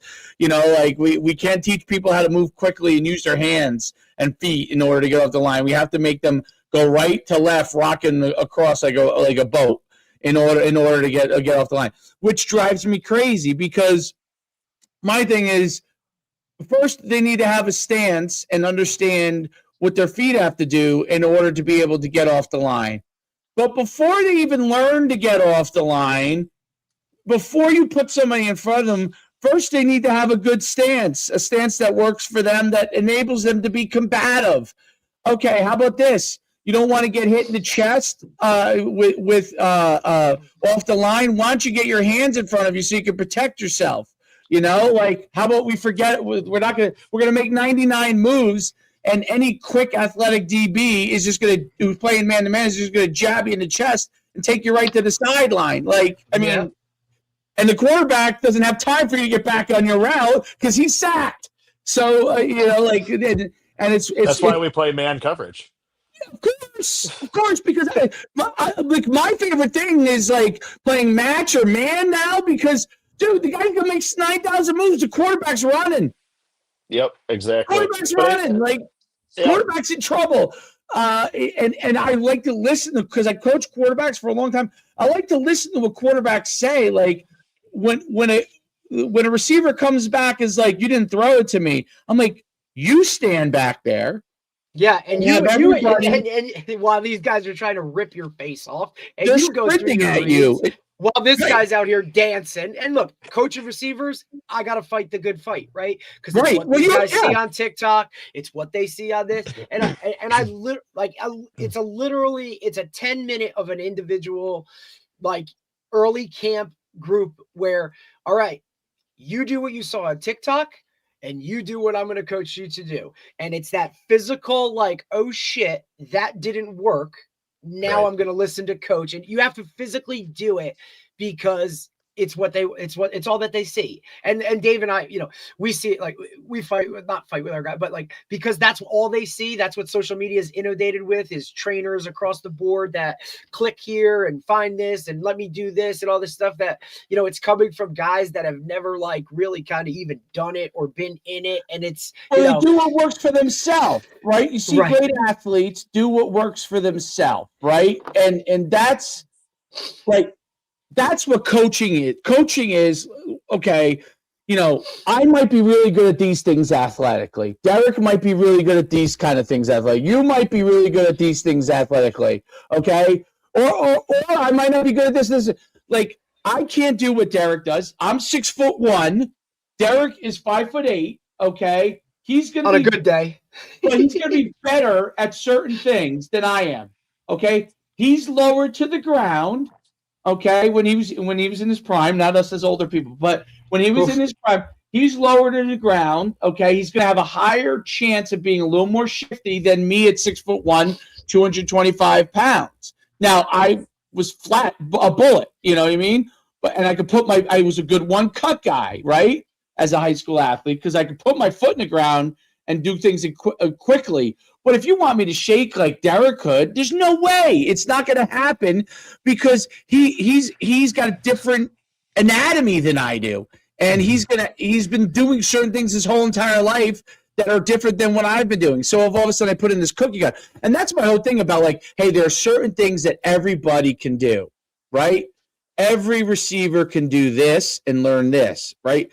Now, once you get to a certain level, hey, you want to, I mean, I think it's bad for your knees to do all that kind of stuff, and I have some great wide receiver coaches that agree with me. And people are like, well, why are the receivers tearing their ACLs all over the place at 22 years old? Okay, you're running routes in cleats every single day, which is not good for you. Like people are like, don't wear cleats all the time. Like, why are you wearing cleats all the time? Stop wearing cleats all the time. Those things are made like garbage. Well, Like, especially nowadays when we've had this conversation about the quality of all that going downhill and whatnot. They are faster. They are lighter. There's no doubt. They're great from that standpoint. But like, but you get what, 2 games out of it, and then now you're placing all your stress on your knees. You're out of your frame, and you're doing it over and over again. All you do is train your body to tear your ACL. Like, okay, if you want to train your body to tear your ACL, and everyone's always like, I love Odell. I actually know Odell Beckham because back in the day, I had a relationship with the family. Okay, but Odell Beckham always was out of his frame, and the guy was an absolute bullet, fantastic athlete, sprinter, all those kind of things.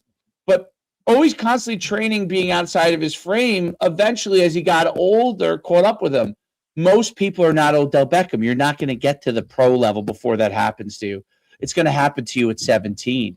Okay, because most of you are not Odell Beckham. Odell Beckham is a freak. So if you do what Odell Beckham did, your ACL is not going to go at 27 or 26. Yours is going to go at 17, and you're going to be like, wait a minute, I did what the pros do. Like, you have to do things correctly first. And that's what I love about what you're doing. And this is what I love about Bill. I have a soft spot, obviously, because everyone does things. Have soft spots for people that have some things that are similarities to what they are, and that's how I am. I'm no different. So I have a soft spot for guys who build programs because I have seen what it's like. I know what it's like, and as probably even better than I do. When you walk through the door on Monday and you lost, and everybody looks at you like you're a loser and you suck at what you do, and you're doing the right things and you're building it, but everybody looks at you that way because they don't know anything about what you're doing. And I know what that feels like. And I know what it feels like to have to go through the whole season. I know what it feels like when your AD starts to question you what you're doing, and you're doing something that's going to work. And you go home at night and you say to yourself, am I doing the things that I'm supposed to be doing? You start to question. Am I not? You know what I mean? Because you're constantly self-evaluating as you're not having success as far as wins and losses go. I'm not talking about the players and their confidence and even what they go on to in life, right? Because you're teaching those lessons. But the actual end result, and I really think that coaches like yourself really can help kids in a way, and I've seen it from the kids that I've been able to help and work with, that you cannot, the value for them is so exponential. Like, the way that I see it is kids who literally had, every family member gets themselves in trouble. Every family member, I'm not saying they go to jail or like extreme things like you see on TV. Like, you know what? They just didn't go to college, and they could have gone to college. They were smart enough, and they just couldn't make that mental framework and get in the right direction, where kids who start to learn how to do that, the process correctly and the success, and go from being bad to better, going from being bad to great, any of those levels, I see it translate in their lives. Like I look up and I'm like, oh my goodness, like, holy cow, I have a player that wrote, not every player writes you all the time. You have some players that do. That's who they are. And I have a guy, he sends me a picture. He's, works for Homeland Security, and that's one of the things that, like, he's decided to do. And he's there in one of these huge drug busts that they got, and he's standing there with the Attorney General of the United States and I mean, of the state he's in. And I mean, I couldn't believe it. He said, this is me. This is where I am now. And I'm like, this is amazing. This is amazing to me. Like, this is amazing. Father couldn't speak English. Okay. Could not speak. A great guy. Could barely speak English, great guy. Didn't know what football even was. Didn't know why he was playing it and not playing soccer. Okay, he couldn't understand it. His father's from Europe, could not understand it. And you know what? Look where his kid is now, right? Like, so those are the things to me in builders of programs that is unique. Like it's that, and what you're doing, it's God's work. There's no doubt about it. And you're helping those kids, those Somali kids, the kids from different backgrounds who may not have been around football, and they're seeing what it could be. And to me, that's like what is part of the American experience is like, hey, realizing you can do something. You can when everybody else tells you you cannot. That to me, like, and that stays with you because every time something bad happens, you think about, you know what, I did do this.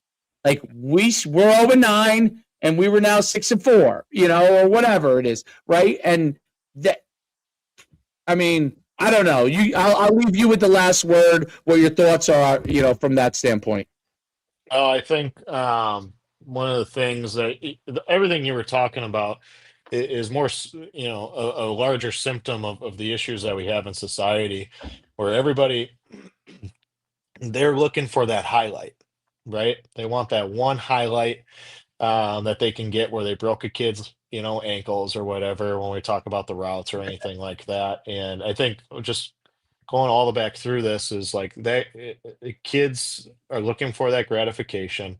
They're looking for that notoriety, and they're focused on those types of outcomes as opposed to just getting better as a person. And really, that's our job as coaches, right? Is to make these kids great community members, great fathers, great sons, and continue to build them up as people and to love them. One of the reasons I got into coaching was because I didn't really have a father growing up. And so my coaches were my father figures. And so I take that very seriously. It wasn't always that way. When I got into coaching, I thought, "Hey, I'm going to be speaking at all these clinics. I'm going to rise the ladder. I'm going to be coaching, D1, high football, and all that." And, you Right. get met with reality really quick that, like, if you're not in this profession for the right reasons, you're an idiot.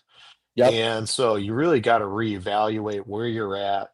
And, I changed my perspective to that, and it's completely changed my life, knowing that football is this classroom to provide opportunities to these different players, to these people from different backgrounds, coach, like you've been talking about, that gives them an opportunity to be successful in life and to live the American dream as best that they can. And I think that's what's special about the game of football. It teaches you how to overcome adversity. It builds great relationships, I think, stronger than any other sport that you'll play. Because to tie back to what we said before, the game of football is about moving another man against his will. And that's hard. That's hard to do. And football is hard. And football, in my opinion, is for everybody, but not everybody's for football. Right. And Right. the more kids that we can get out and make football for, I think the better our society is going to be, the better our country is going to be, the better communities we're going to have. And, we can really, we're at the front line here, I think, as high school coaches, where, especially now with how the college game is, where it's basically professional, even at Yep. lower levels where guys transfer every year. I mean, we had kids that would transfer every year in D3, and so it's just we're the last line of defense against all these issues that society has created for itself. And so I think it's our responsibility, and we need great coaches. We need the younger coaches to understand this as well, that getting into this profession isn't about the clinic talks. It's not about the Twitter followers. It's not about coaching at a high level necessarily. It's about making an impact on kids and loving kids, Hmm.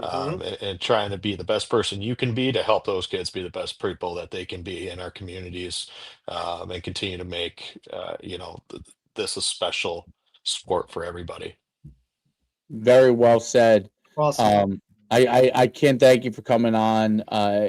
Really, really great talking with you. Much continued success. Hopefully, you have a good fireplace so you can stay We'll be okay. you can stay warm throughout that process. I can only imagine. I've been to Milwaukee. I've been to Wisconsin a couple of times, and I happen to have been there when it was very cold, so I know what that feels like. I would equivalent to it being very similar to Maine, which if you Maine is cold, so it's really great having you on. You're doing a great job, and Appreciate it.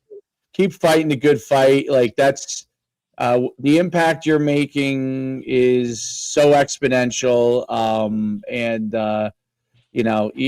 The cool thing about coaching is you don't even really ever know the impact that you make because kids aren't.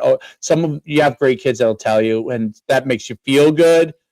But I have to say, like, I just like to go look on LinkedIn and see what the kids that played for me, where they are now. It's one of my favorite things to do. Oh, where's he? Oh, that's cool. Like it's cool because not every kid's gonna come back and tell you, and that every kid is different. But that to me is like what makes it really, really great. And then you hope that you're a small part of that, right? You're a small part of that journey and some of those lessons that they learned. So listen, Coach, have a great day. We've kept you long enough. And we'll see you very soon, and best of continued luck to you. Awesome. Thanks, guys. Really appreciate you having me on. Thanks, Coach. No problem. Have a great day, Coach. You too. Bye. Fantastic stuff. Like he really, really is. Let me see if I can just rearrange this here. Okay, good. There we go. It's cool. You know what I mean? Like, that's like, I'd say it all the time. It's like really cool to talk to guys throughout the country. Kind of, we're all dealing with the same issues and whatnot, and just see how guys run their program, how they got it to where they're at. You know what I mean? Like, what they've done to create, just the overall culture of stuff. I mean, look, we could come on here and talk X's and O's and talk football stuff like all the time, but it's more that off the field culture, team building stuff that really kind of resonates. And I think that's what a lot of guys are looking for now because, without buy-in, you're not going to win games regardless of what you do schematically. So right. I think that part of it in having those conversations with guys is something that's really awesome. No, I think that it's huge, and it's wow. I tell you this, his takeover program. When I heard that, I was like, wow, that definitely. I think that trumps. but that's really, really as tough as it gets.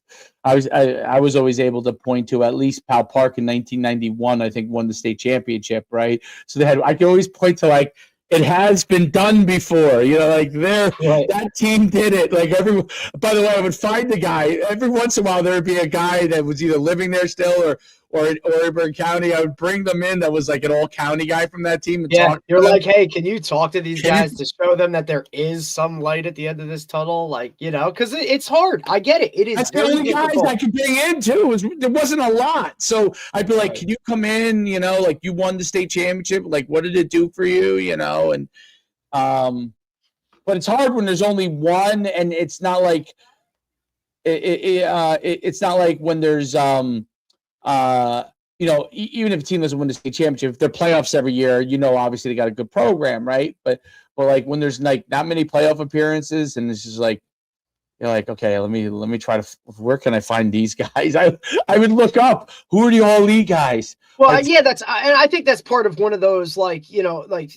that's part of like the initial checklist of taking over a new place, right? Is like, let me find that within the program, right? Like, okay, I'm going to recruit the halls, but I'm also gonna, you know what I mean? I'm going to meet with, the youth people, or, the cheerleading coach or the band director. Like, we're going to talk all this stuff, but like finding that alumni base that can buy into what you see the potential to be, or tie it back to when there was some sense of, positive or winning or whatever that was. Like, to find that aspect of it, I think is just as pivotal as all the other stuff that goes along with it, right? It's kind a lot harder too.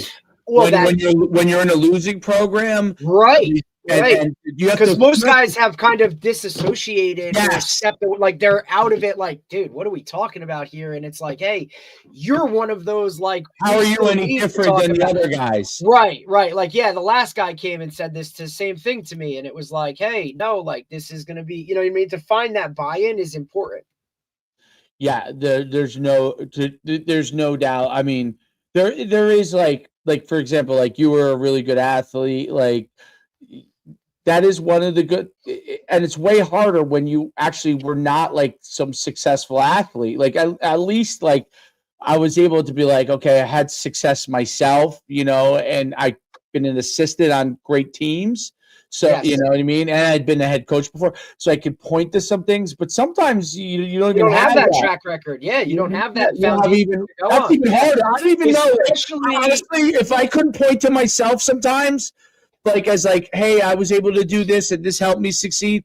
Like that would be hard. I think it's really hard for guys who were not, and it's kudos to these guys. and I also They're think not to great add to that, and but do to it. add to that too, Dave, I Yeah. think when you're going to like a new area or a place that doesn't, like, even from us going Yes, north to they don't know central, you. like where you're not known and you don't carry that weight. So I give these guys that like either go, to the opposite side of the state or go to a whole new state or something. They just up and go, and now all of a sudden you're trying to like, it's harder to reference all of those things. It's something that people can't see or haven't, they just don't know it, right? So like it makes it a lot more difficult. Great point. It's a great point because it is a lot more difficult. Yeah. And especially look, if you take over a place that somebody had some success or whatever, and they're like, well, they compare you to that person and all that kind of stuff. And that's why it's important to know what you want and who you are and grounded in like the important things. And well, I think that's also my basketball reference is something I learned over time, by the way, because not being a basketball guy, like obviously you play basketball. I learned that over time. Like I would watch, like teams maybe that like I was coaching or my son was on. That I'm like, we're like better athletically than this team, or we should be playing better. Okay. And then I started to dawn on me is like the obsession with shooting, literally shooting. Like, well, because that's something that's tangible. It's in their face and they can see it. And it's what everybody's, oh, you made, how many threes did you make? Or, hey, you know what I mean? It's something that's rock solid. And like, there's like that kind of like, in football, the comparison of like how many touchdowns, right? Because it's that big type of like spotlight, wow, type of, like they always need, and it's more for the majority of the people watching or the fan that don't understand the intricacies of it, but they understand what a three-pointer is, right? They understand what a touchdown is. And it's a wow. You're right about the wow. When someone makes a three-pointer, everybody's especially at that age, right? Especially at that age. Right. Correct. Like, right. Absolutely. That's like a dunk for younger kids, right? An alley-oop or something that's right, like it's for younger kids. Like I drained a three. Like meanwhile, everybody knows 1 for 8. They're like, oh, he made a 3, but you were 1 for 8 for 3. Right, right. You're like not Steph Curry, dude. Jordan didn't shoot threes. Like No, I'm all for the 3. I think the 3's great, but like if you could drive.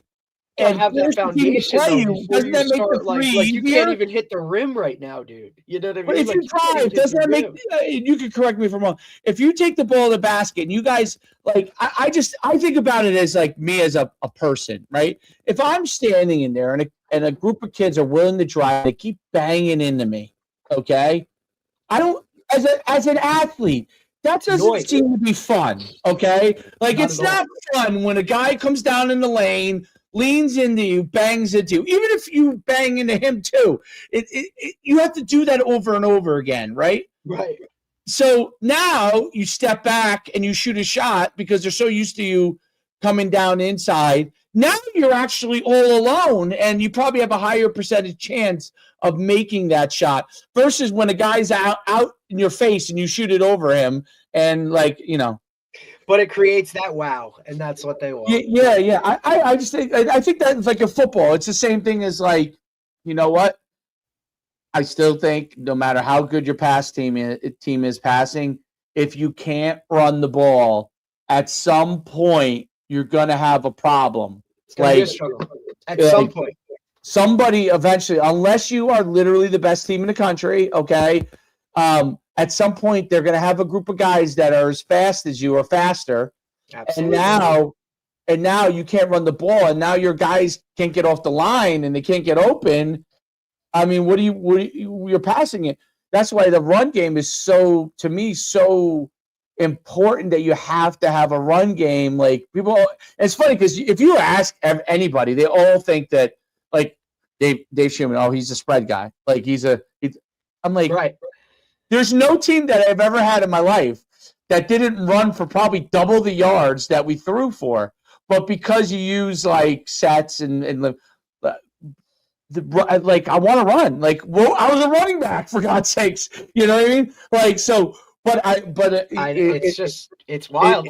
Yeah, it is. You don't have to be in the wing tee to run the ball a lot, right? So, but I think that's really, really important. And those come down to the fundamentals. Like, eventually, it's like, okay, if I'm higher than you and I try to block you, here's what it looks like.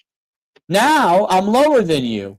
My head is below your shoulders or below your chin, and I'm blocking you. Oh, I have more power now.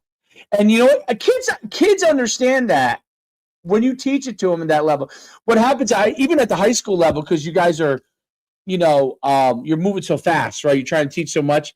Like, I'm sure you see, oh my God, like, our kids are too high. Like, we got to go back to teaching them to stay low. Like, we got to go back. Whereas with younger kids, like, I literally will say, okay, go ahead, try and block me standing up. And, obviously they can't do anything. Now try and push me standing up when you get lower. Okay. All right, let me do it to you now. I'm going to push you standing up. How much power do I have when you feel it? Now I'm going to I have to hold on to them because so they don't fall. So I grab their shirts when I do it. But, right. Okay, now you feel, oh my God, coach. Yeah, that's a huge difference. Huge. That's that's hundreds of pounds of force difference that you're generating. Yep. Like, if you to use the OVRs, like, I looked at it, and that's where the measurement thing's cool. Like, when we do the hex bar deadlift, right, and do it. And so when we're doing it at lower weights, right? Once we were getting stronger. Okay, and I test it with myself as well. Like, you're moving it, and here's the amount of force. I love the speed part, which is great, but I also love to see, like, how much it gives you, like, a force number, like pounds of force. So how much pounds of force you're generating, right? And so, like, you might be going faster at lower weights, and let's say you used 80 pounds and you generated 350 pounds of force, but your speed was really good. Now you move up to, let's say, 100 pounds. Okay, your speed drops a little bit, right? But now you're generating 500 pounds of force, let's say. So and now you get that certain strength. Now over time, your speed gets to where it was before at the lower weight. Right. But now, because of that speed and the weight, now instead of 500 pounds of force, you're generating 600 pounds of force. Now you're a much better player, right? Absolutely. So it's so, and that's where the measurement stuff does, like, and the Feed the Cats truly is a revolution from 100%. Like, everybody says basically almost that we've had on. I do it this way. Like, there's a couple of called true Feed the Cat disciples. Right. Like you would say, like, Mike Leach is a true air raid guy. Yeah. There's a few true air raid guys, but most people use air raid principles. Everybody has mesh now. Everybody has Borverts, right? So they use those two things, and then they may have different stuff within their system, right? So the Feed the Cats is a revolution, similarly to air raid, but everybody uses it differently to help their own program, right? So correct. And look, if it's just like run and shoot, like, if I hired you as the offensive coordinator, I would be comfortable saying, you know what, Derek, you want to run the true run and shoot, you can run true run and shoot because you know it. you're a true disciple, a first generation disciple. It's not some guy that took a course back in, Correct. whatever, or hey, I paid 500, I'm an air raid guy. Like, dude, But I would have to bastardize it, right? Like, so I could run the run and shoot. I would have to bastardize it because I am not a true disciple. I understand principles of the run and shoot, and I could do that within my system for certain things. That's why I ask you, like, okay, you run this. Okay, well, you know what? I can teach that, right? Like, so you got to know. I also think it's interesting that I don't think a lot of guys can define. Like, they may say what they are, but they don't truly, like, you know what I mean? Like, what we're talking, like, they're not truly it. Like, look, there are some guys that are wing T guys. Now, look, there's differentiation within the wing T itself, and based off of what you know or did, or like, that's the type of wing T you can't just give me this. Don't just give me this general, well, I'm a wing T guy, and then we come out to practice and it's like, well, like what, like almost everybody, I think, is some form of something. But I don't think that grasp or that understanding of it. And look, it's the same defensive wise. It's the same, you know what I mean? Like, guys are, especially with the way the game is now, where like multiple is the way that it is. You can be a true disciple of whatever it is, but if you are literally still doing things that you did 20 years ago, to me, that tells me, like, I don't know, it's just different, right? Like, you can still have those cores, but if you haven't tweaked things or changed things, or we used to do it this way, but now we do it this way based off of what we have, what we see, how the game has changed rule wise, like all of those things, I think, incorporate your development and what you've become. You know what I mean? So I think everything is almost a bastardization of it, right? Like, most offenses came from something and now it's just got a different title, or it is what it is, So I think the understanding of that, though, I think as those guys, like those coaches, you have to understand what you are, who you are, and really, and then, then you can move forward, because most of these guys can't even define what they are. No, there's no doubt. If you remember when all the now it's all online, but remember when they used to have all the DVDs, right? Yeah. And I used to buy. Listen, I would buy every cool hot thing, like, of course. And I remember buying I don't know if you ever heard of John Curtis High School in their legendary, right? Yes, Louisiana, right? Yeah, and they were split back veer, okay, like true. I'm talking Houston veer, okay? And they were the best. Studs. They're the best at it in the country. I don't know if they still run it anymore, but they were back then still. And I watched it, and I said, man, I'm going to do that, because that system is fucking like, by the way, his videos are phenomenal, right? And I started putting it in, and I'm like, son of a gun, I just don't really know it the way that I know other stuff, right? Correct. So and when you don't have that confidence in yourself to teach it, then I'm not doing it. Right? Yeah. Because day one, you're going out there and someone's going to pop a question off and you don't have the fucking answer. And it's not even that I can teach it. It was the seeing what the defenses are doing, like what you're looking at, you know what I mean?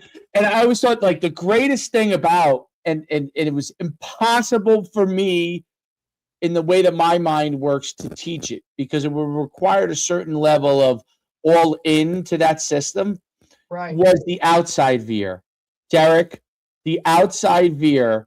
And I'm telling you, I watched every video. This is back then. Not just, I called Curtis. I called the Curtises.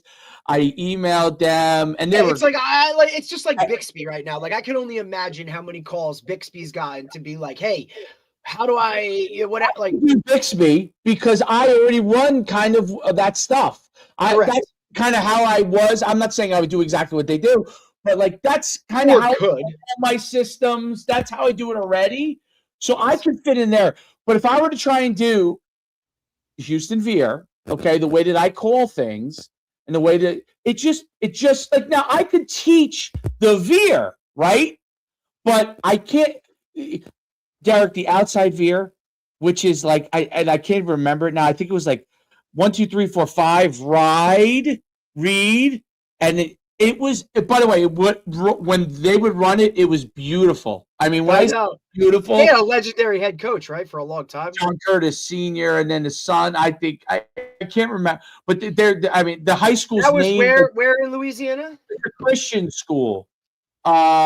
It's I don't remember where in Louisiana, but the father who was the head football coach, they created the school, and they were evangelistic Christians. Got it. They created the school, which these guys were football guys too. You know what I'm saying? So Yeah. So they already went into it with that mentality, which is awesome. now it's this beautiful, great school, but it was next generation passed on. You know, I don't know who the head coach is now. I don't even know if they run that system now.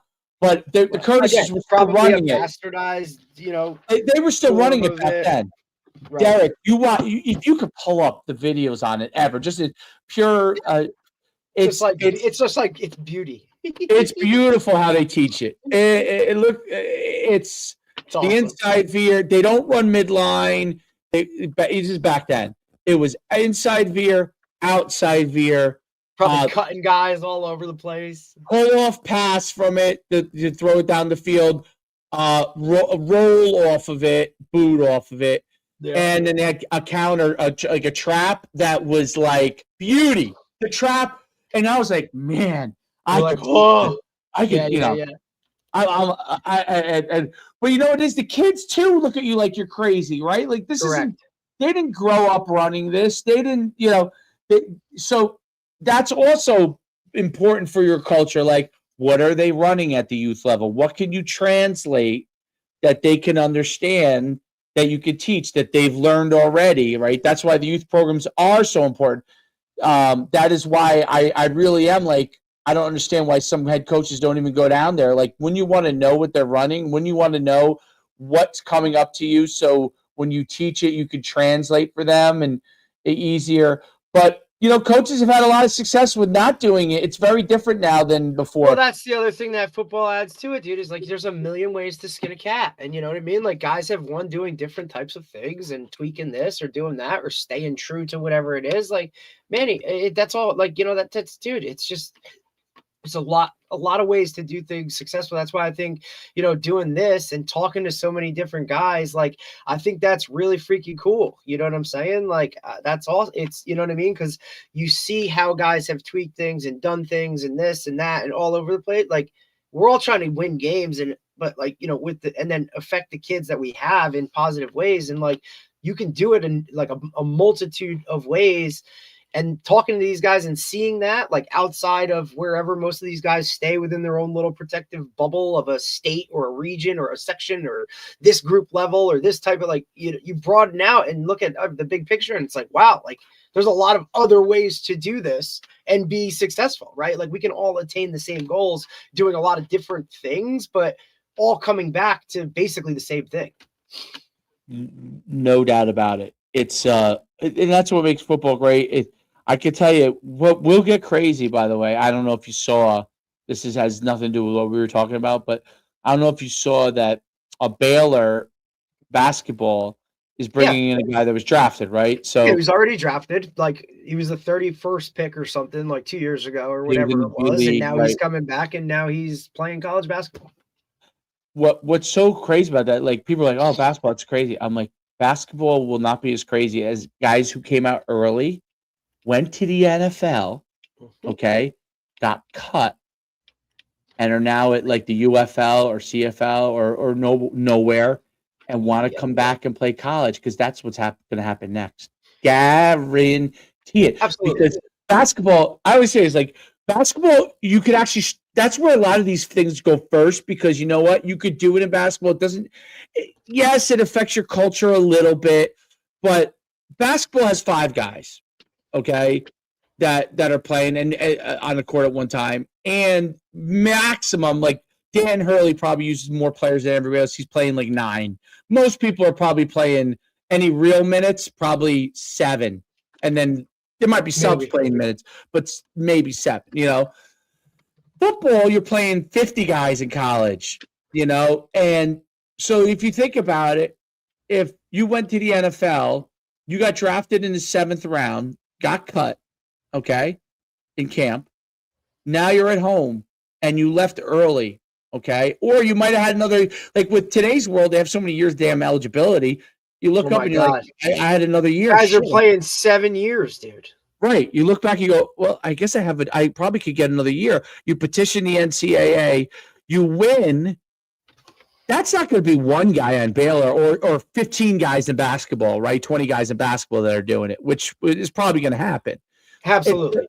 It's Well, going once to be. guys will do anything it takes to get there. And you know what? Like, How's a high school player in football ever going to make a team if pros are now going to come back and play in college? How? this was literally the conversation that I'm it's getting harder and harder to get these high school guys to understand, like, buddy, like it is just not the same world we're looking at. Like, and even talking to college guys, like, hey man, I don't have time to take a high school kid and develop him and do this. Or dude, James Madison's entire offense is gone. They're all going to other schools. All starting 11 are moving up, and this is from a playoff team. Like, the world we're living in now is just like, that's why, like, Division 2, Division 3, like the NAIAs, like those guys are gonna like reap the golden rewards of it, brother. Like, just watch. Look, it's gonna be, and this is something moving forward. And it's great because we had him on the show, right? Like, the head coach for Susquehanna just got the head job at Albany. Yes, right? I saw that. Yeah, So you posted that. I'm just telling. It's going to be awesome to watch this transition, to see like a bunch of things in terms of how many guys from Susquehanna follow him, and I'm not talking just players. I'm talking coaches, right? Like, and then watch what he does. Kept those relationships of those guys that maybe passed on Susquehanna, that went to a bigger school, and now they're not really happy. Hey, coach, like the inundation of what, and I don't know how he's going to do things there. You know what I mean? He may use the portal, not use it, whatever. Albany's definitely going to use the portal. There's no 100%, doubt. 100%. Well, especially for where they that's are. the only way you're going to win in Albany. Especially for where they are and like the structure, like what levels and all that stuff. And look, yeah, like Albany was always a hell of a team, right? Like playing him at Sacred Heart, like they were whatever, like they had it. But just to see like where he's going to reach into in recruiting, portal, like geographical, like to watch this move from a guy who's literally taken Susquehanna to the, deep into the Division III playoffs the last however many years, and is really known as like kind of one of these up and comers, to see what he now does with this access to a different level of funding and a different like scope of things on the big picture, like that. This is going to be like almost like a little like social experiment in the recruiting of 2025, 2026 world that we're living in, to see kind of what comes of this, how it goes, and then what translates onto the field and whatnot. Like, it's going to be really you're going cool. to see like these. So like the one Johns Hopkins guy had got who was the head coach there before, went to UPenn as the head coach, right? So now the guy now, right? The guy now, well, who's taking over now? Santos is the one that's taking over now. They take it over now, but I'm saying the one before had gone to, I think, UPenn, right? Right. And then as like now the new Johns Hopkins guys went to the national championship or whatever, and they lost. And he's probably like eventually that guy's going to get poached to go to one of those. I mean, look, even it's the same kind of kid. It's the same kind of. The Susquehanna coach gets hired at Albany, right? Now, his DC at Susquehanna was Ruley, that's been at Rowan for now 2 years, right? He had to put out a statement saying, look, like, I'm not leaving. I'm not leaving to go to Albany. Like, I'm here at Rowan. Like, my feet are, like, this is where I want to be, because, like, that's what it is now, right? Like, your guy goes, especially to a higher level.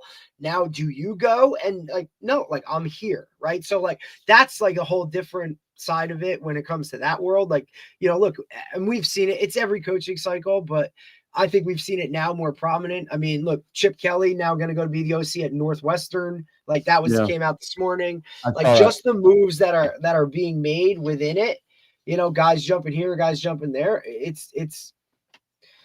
It's more prevalent now, I think, than ever but it trickles down. Whereas, to come full circle, like high school guys, you got to be one of the bigger, like if you're not a too deep guy, and I know I've referenced this before after speaking to guys on the upper levels, like if you're not a walk in the door, too deep player, like you're not getting a scholarship out of high school to those schools. Like it's just not happening. You're going to have to go and work and maybe transfer up or do that. Like, unless you're a too deep guy, it's going to be very difficult.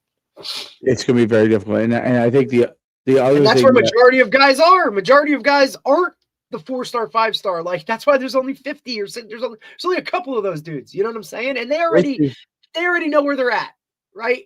Like the road now is it mirrors exactly the major leagues baseball. It's exact mirror. Yep. Single A, double A, triple A. You're employees, boys.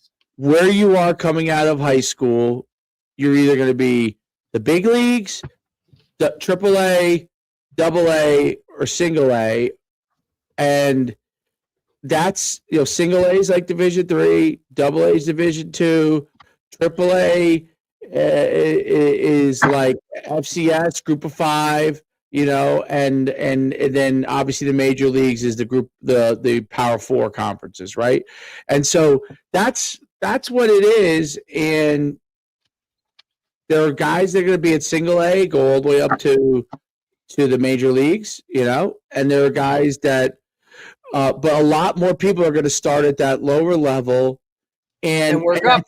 Listen, and I here's what I think stinks for parents, and this is not me because I'm doing this anyway, so with my kid, but I think it stinks for parents in the sense that they feel like they gotta constantly figure out how to get their kids to be the very best they could be for this pot of gold that probably is not there. Okay. Yes, buddy. So my aspect, my thought process is to say like to the gold rush, man. Like we're gonna rush to California, pick up and leave, and throw everything into this like really small chance that we find and hit it. Right. My thing is, if you want to do that, do it because you want him to be the very best he can be. Correct. If you do that, I want you to be the very best you can be. I want you to learn hard work and discipline. That's what goes to being the very best you can be. It should translate to every part of your life, not just the athletic part. But that is why you should do it. Because if you do it for the opportunity of I don't think there's anything wrong for the opportunity to play in college. I am all for that because I think that's what you're fighting for now. Really, Absolutely. Yeah. You're doing all this work. It used to be you're doing all this work to have maybe an opportunity for scholarship. Now you're doing all this work for an opportunity, period, in college. Yep. Okay. And you don't know what that level is going to be. Okay. And I see a lot of kids that are really good athletes and their parents don't understand that, like, they think, oh, if he goes over here, that's going to make a difference. It's not going over here or there. Not that I understand why people want to do it, okay?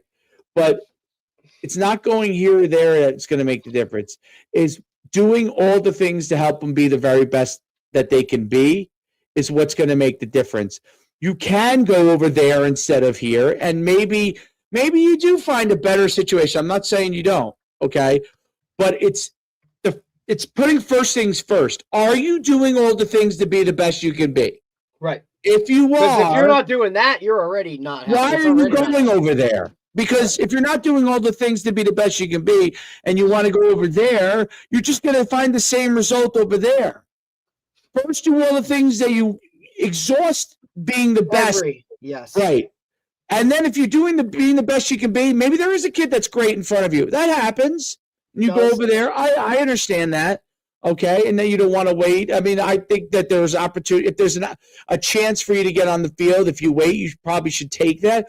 But yeah, maybe this kid's a year older than you and you're going to wait forever. Okay. I get it. Listen, I just posted this. There's already 3,300 kids in the transfer portal. It hasn't even opened. Yeah. It's You think there's a spot for all of you to go get paid or go get a scholarship? Like, Well, yeah, the pot of gold, like, so there is a pot of gold. Okay, I get it. There is a pot of gold. All right, there is. But now that there's a pot of gold, this is one of the things. Like, this is what I always loved about business. Okay, versus education.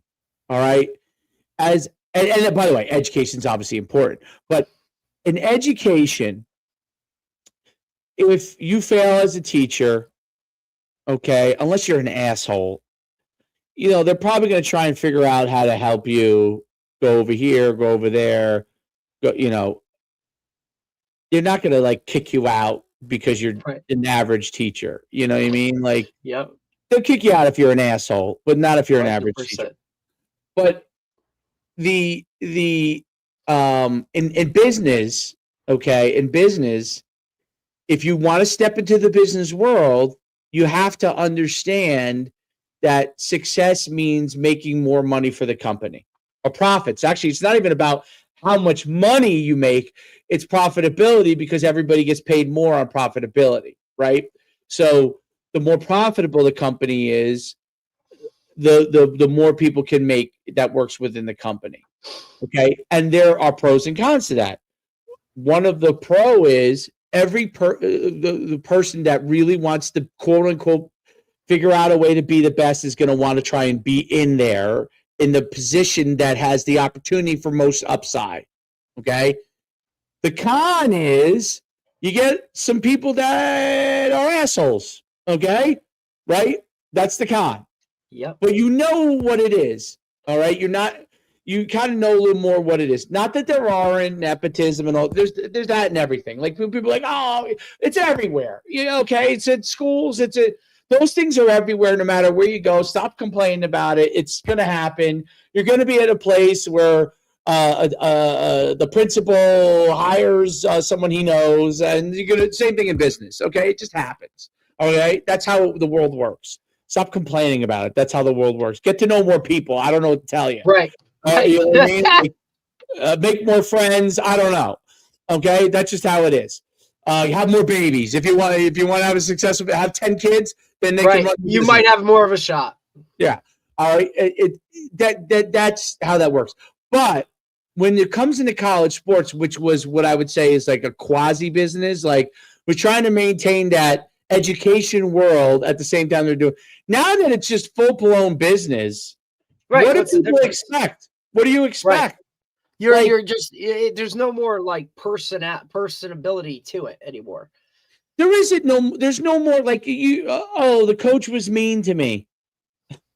Give me a break. Like, he's not mean to you. He's doing what he's doing his job. He's doing his, and it's more so than ever. Like, because you also like the squeeze and the time that you used to kind of get, like, to kind of 3 years to rebuild a program, and that's not there anymore. We're seeing guys that are one and done. We're seeing guys that don't last a season. And if my livelihood, right, like putting food on the table for my family, myself, like what depends on me recruiting the right piece of the puzzle or getting the right guy in the building, like, dude, like, and that window is now squeezed into it, like, where like it has to be done at a certain pace. Like, it's a lot. The NFL, when I was an agent, I was surprised at how much I enjoyed one aspect, which was dealing with the teams. I didn't know if I would. It was my favorite aspect because the teams were so blunt, and personnel and the coaches, and they would tell you yes or no, basically almost all the time. And when you got a maybe, it was because they had to talk to somebody. But most of the time, it was a yes or no, and you got a lot of no's and very few yeses. Okay, and I was surprised at how much I liked it because you know what I liked was the transparency for the most part.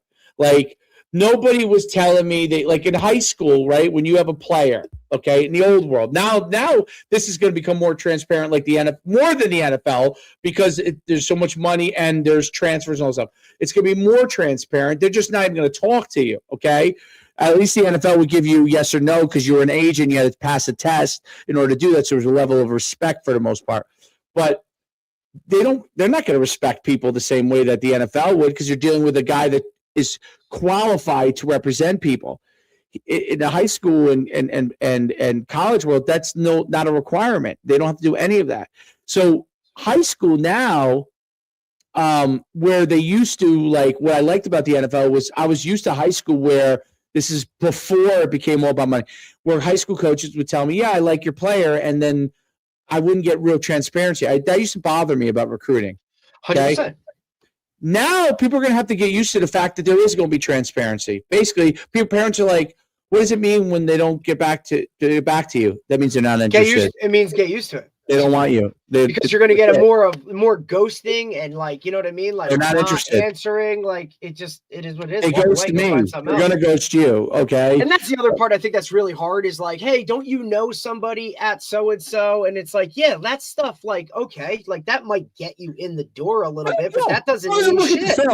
Right. It was just, listen, in the NFL. Doesn't matter. In the NFL, there were a lot of guys I knew, right? Believe it or not, from back in the day from the camps, okay? A lot of guys I knew. They were at college at the time, moved up to the NFL. But they've transitioned. And I knew a lot of guys. Right. What did that mean? There were a lot of guys I didn't know, too, okay? And so there were guys that helped me that I knew, but there was as many guys that I didn't know that helped me because we had a transparent relationship as to what I gave them and what my guys, and that's what's going to happen. So yes, you know what? There's a lot of guys when I send a film to somebody that I know, I'm telling you, my friends ghost me. I'm not saying they're my friends. Friendly. I used to say they're my friend. There are people that I know on a personal level, right? That like, look, there's a lot more text messages from me than there is responses from them. That's the world we're living in, man. Like, it just is what it is. If you take all of this and you take every, no, they're not interested in you, like, because they would tell me. Also, if you take every non-answer personal, buddy, it's not personal, dude. It has nothing to do with it. They really, they don't. You know what I love in youth sports? Like, people hate this, by the way, but I love it. Like, I get this, hey, this week we're playing this team. They're really good. I'm like, awesome. That's great. We'll know where we are. And they're like, well, I'm like, yeah, the point of sports is to compete. Okay. Now, is it fun when you whip somebody by 30 points? Of course, the kids feel good. Is that an evaluation of where you are? No, it's not. It is not evaluation. You know what's an evaluation where you are? When you go play a team and you're playing against them and you look and you'll be like, either they're A, better coached, B, better athletes, or C, a better team, right? One of those three, okay? And you can look and you're like, oh my goodness, I got to fix these things, okay? So one of those things could be true, or sometimes if it's all three, you're probably getting murdered. But if one of those three are true and you lose, like, okay, wait, this guy outcoached me. Like, I need to, like, do better at whatever it is. Or this team had better athletes than me. Like, if I'm going to play a team with better athletes than me, I need to figure out a system that helps me against better athletes or get better athletes on my team. And better Jimmys and Joes, buddy. Yeah, so you have to do that constant. So that's why I want to see, like, for me, like, I say this to my kid all the time. I said, I want to see how good you are. I want you to play against those kids. So let's see how good you are, because I don't know how good you are until you play against somebody really good. Like, I don't know. And it's not, and if you lose to somebody really good, it's not that you're not good. It's that we now know what a standard of better than you is. Yes. Cool. Let's figure out how we can reach that standard, right? Because if you just go around beating up people that aren't good, okay, like, basketball is fun to do this as a young level, because you watch layup lines and have a pretty good idea of what's going to happen in the game. Okay. Mm-hmm. Like, you can look at the team and watch them do layup lines and you're like, okay, this is going to be a battle. Or my favorite is, and my father said this to me a long time ago, which is probably why I didn't play basketball, because he drilled it into my head because he did play a lot of basketball as a young, come from New York City, and he would be like, Oh yeah, he was. all I need to know is how tall the team is, okay, to know how good the basketball team is going to be. And when I see a team that rolls out with a couple of giants, I'm like, people are like, oh, they're big and so. I'm like, well, he's a lot taller than everybody else. And if the kid knows how to keep the ball above his head, like, how are we stopping that? You're not. You know, like unless you got a dog down there that'll push him out of there, that'll fight him, and sometimes you have that kid. You know what I mean? But like, if a guy's much taller than everybody, forget the threes. Get the ball into the paint and let him turn around and lay the ball in. You know, like, and I think that like in sports, like you want to see what that is. Like people are like, oh, well, they won because they're much taller than us. The sport is basketball. The basket is 10 feet Especially high. at that level. Well, in all levels. Wembanyama is 7'6", okay? And the fact that he could dribble and shoot, dude, he's unbelievable because he could dribble and shoot. And he's 7'6". It's so weird when he's blocking shots. I mean, even though he can really jump high, like he when he goes up with his arms and you shoot over him, you got to shoot like 12 feet in the air to get it over him. It's crazy. It's crazy. And so that is the sport. And listen, Curry changed the game with the threes. Like the fact that Curry could shoot threes from anywhere gave shorter people an opportunity to be able to play the game of basketball. And then all of a sudden, Kevin Durant said, oh, wait a minute, I could shoot threes and I'm 6'11". Absolutely. And now you're like, wait a minute. So Curry's great. It's greatest 3-point shooter of all time.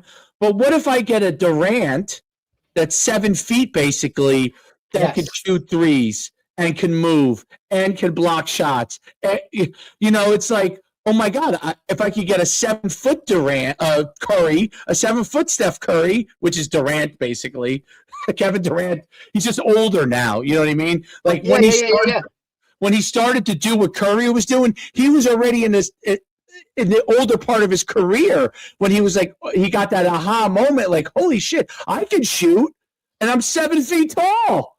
You know, like, so those are great evaluations for you as a program. Like, you know where you are, you know where you're getting better. And I think look, if you're not that good, do you want to play great teams all the time? No, you shouldn't. But you do want to play a lot of teams around your level.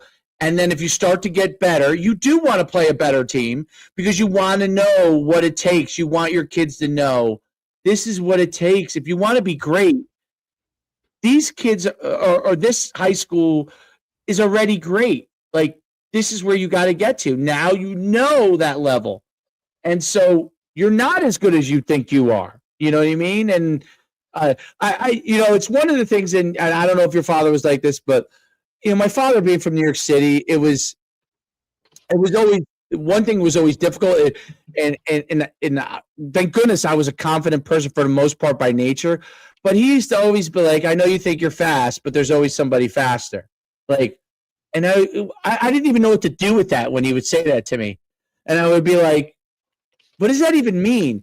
But I learned what that meant was you better get good at a lot of skills as an athlete. You better get good at working hard because you're going to go against someone faster than you who could jump. You're going to go against someone who could jump higher, who's more athletic. And look, even for you though, like there wasn't as many of those guys, right? Like you're talking personal. Like I was always fighting those upward battles. Absolutely, like, guys better than you, or like, and that just taller than God. you. Right. Every aspect, like, thank God it was just like, all right, it's a new challenge, and this is what and then even that mentality of like going into it, like knowing that it was like, hey, most of these guys out here are going to be better, bigger, the whole works to it. Like just going in there with that mentality of like, I got to constantly perform at my best level to even level up with these guys. Right. And then but with that mindset, knowing like I gotta be on my game irregardless, because if I'm not, like these guys might not be on their game, but they're still gonna be better. So I have to almost double it up every single time. And just that mentality of going into it, like, just changes who you are and how you go about it. Changes who you are. And you probably get this question, obviously being a football player. I used to get it like, from people like from my hometown. How do you take on 320-pound linemen that are taller than you when you're in the middle of it as a linebacker? Right. And I'm like, well, you got to learn what you got to read and all those kind of things. Right. But I said, beyond that, there are some one-on-one battles, meaning a guy takes a better angle than you, beats you to a spot. How are you just dead? Is that it? No. So like you learn, and I only played linebacker for 2 years. I wish I played it for 4 because I'd learned that skill set as a running back and fullback. That came easy and natural to me because I was off at more of it, played a lot. I was a safety in high school, so I wasn't down in the box, but running back was more, that's what I did in high school. But in college, when I moved to linebacker, that was one of the things, like by the time I was like second half of my senior year, I was like, oh my goodness, like when I'm facing this guy who's supposed to get drafted, how am I going to beat him? Okay, well, I got to set him up. I got to like be lower than him. I got to like make him like make a quick false move and get it. Like you learn to do these things, and NFL guys are even way better at this, but you learn to read quicker, right? And then you learn to like adapt. Like if I ran straight at a 320, because I tried it, by the way, and it didn't work.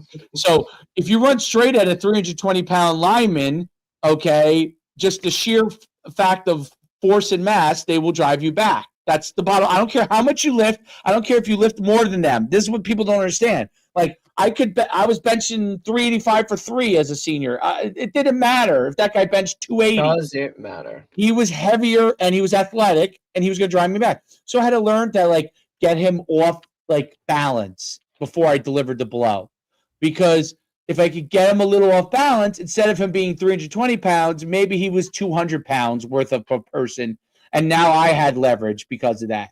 So you learn to do those kind of things. And that's what you learn when you're smaller, right? I learned that as a linebacker because I was way smaller than the lineman, like way smaller. And you're way slower. As fast as I was way slower than the tailbacks. Like if a tailback got an open space and I sat there and tried to out athletic him, it was a joke. Like I got to run through that guy. I got to run through and take an angle because.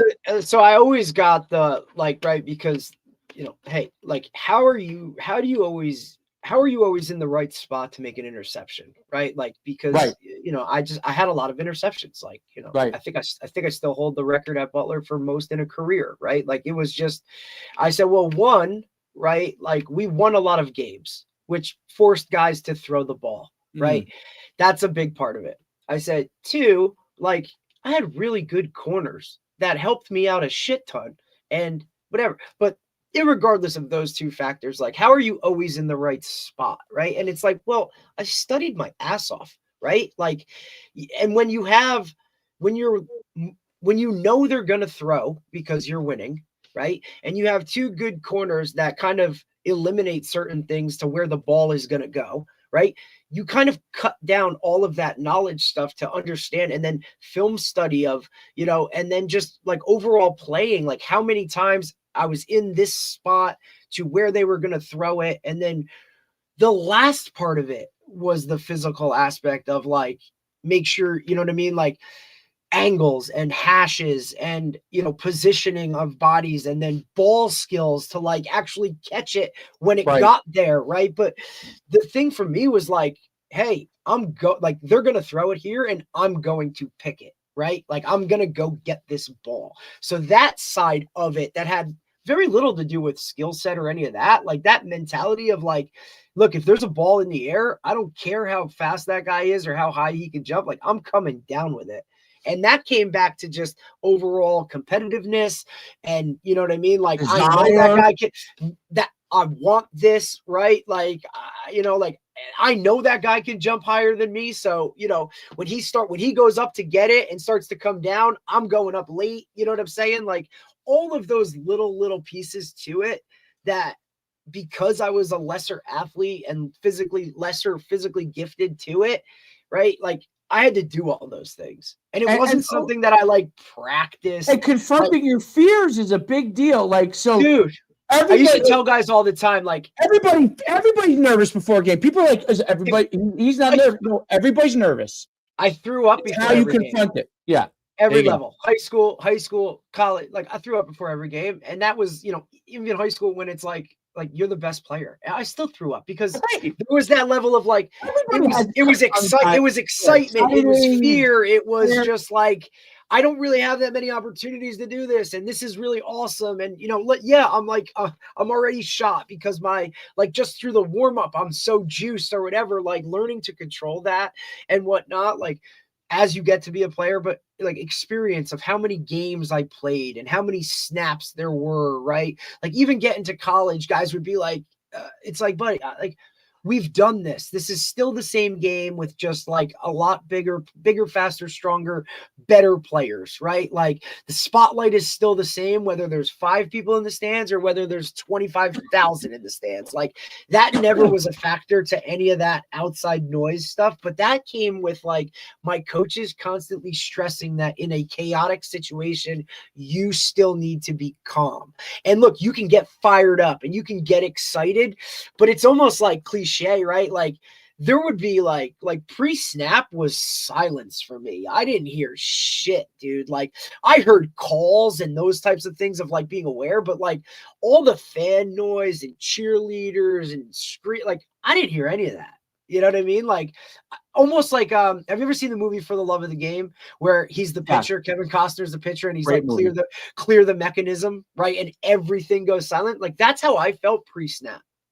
Irregardless of situation, size of state championships, right? Like, and that's kind of like I've taken that with my coaching as well. Whether I'm in the booth, whether I'm on the field, like sometimes guys are like, are you like you have no pulse? I said, like, it's hard to have a pulse. Like I get excited. You don't know, you don't even realize like you're focused on hyper focused on what you have to do, and all the other stuff really doesn't matter. Even when you react to it, like I'm trying to get my job done, right? Like my job is to get the play call in the headset, signal it in, and now we're rocking. And then as soon as that's over, I got to do it again. Every person has like the role that they have, and they're like, one of the guys that fascinates me, there's a few guys that fascinate me, but a lot of them happen to be basketball coaches, just because it's, I mean, the Indiana guy fascinates me that is a football coach, and I think Kirby Smart's a great coach, and a lot of those guys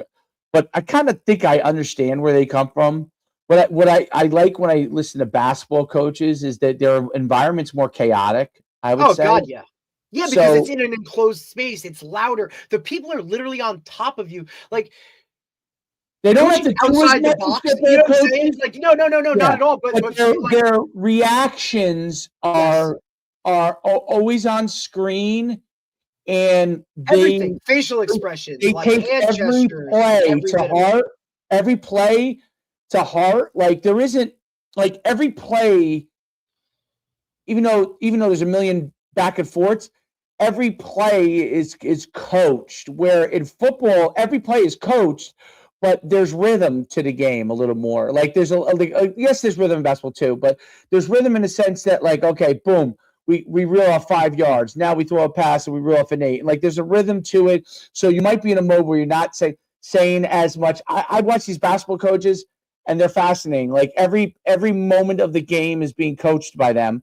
Okay. And whether they're coaching the bench, whether they're coaching their coaches, whether they're coaching the sideline, whether they're yelling at the referees, it's like a beautiful kid. And Hurley and Izzo and Ariama and Patino and Calipari. Like I'm fascinated by those guys because where football coaches have learned because of the scrutiny that they're under, because they have so many guys they're responsible for. There are guys that are super emotional, but a lot of the guys are not like Saban is. Like they kind of and Kirby, like or Muschamp is. They control their emotions a lot more. I don't know if that makes sense, but they don't just because of the nature of what people have come down on them about that. Like that's correct. basketball. Hey, you got to watch this. Hey, you got to, you know what I mean? Like basketball coaches don't give a fuck. I've noticed they don't give a fuck. They don't have time. If you want to get rid of me because I'm too emotional, get rid of me. Fine. They don't care. Do it, right? I noticed they don't care.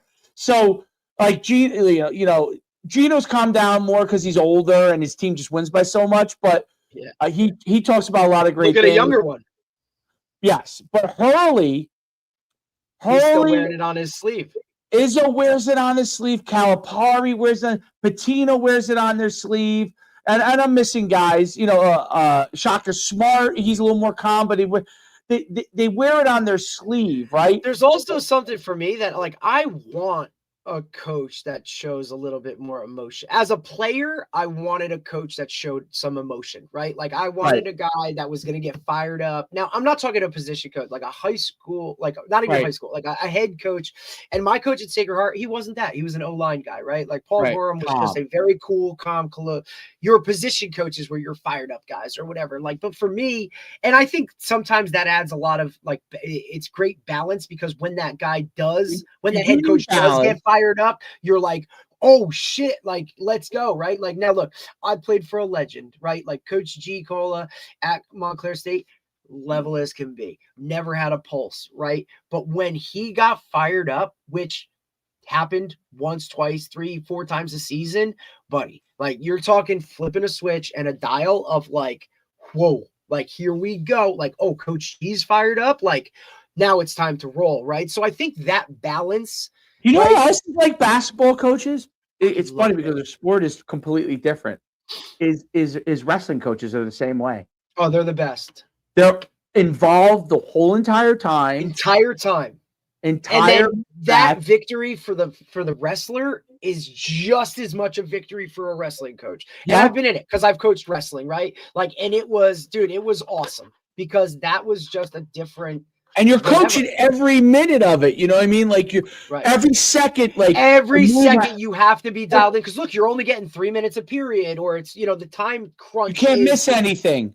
Correct. Like you can't be drifting off or, hey, what are we doing? Like there's shit going on. So you got to be plugged in and dialed in. That level of like, I have to be on my game for this 3 minutes, then I get a break. Whereas football, it's like, okay, play call, break. Play call, break, play call, break. There's still the chaos of within a game, but you do get a little slight reprieve after 7 seconds or whatever it is. Whereas basketball, dude, you're up and down and you're going and you're going and you're going and you're going and you're going. And coaches, it's interesting too, because football coaches seem to me to be a lot more as human beings. Like I would say more and more football coaches come from a very stable background for the most part now, much more so than ever. Maybe not in the old days, but more so now than ever because you have, especially even in high school, because you're not making a lot of money in the beginning, and you need to have somebody who can assist you, whether it's your wife, whether it's a parent that can help you get through it. And it's hard to make it as a coach at football without having a support system, in my opinion. Basketball, I couldn't agree more. Yeah, you agree on that? Yeah. Oh my God, absolutely. Yeah. Basketball takes a village. Basketball is not like that. These guys have chips on their shoulder, right? They're pissed. They're trying to prove a point. And I watched Hurley's. Did you see Hurley's? When he was on ESPN, it's called The Other Hurley. Do you see that? Listen. It's amazing. His brother went to Duke. His brother was in the NBA. He went to Seton Hall. He never went to the NBA. Like this chip on his shoulder to prove that it's big, and I love it.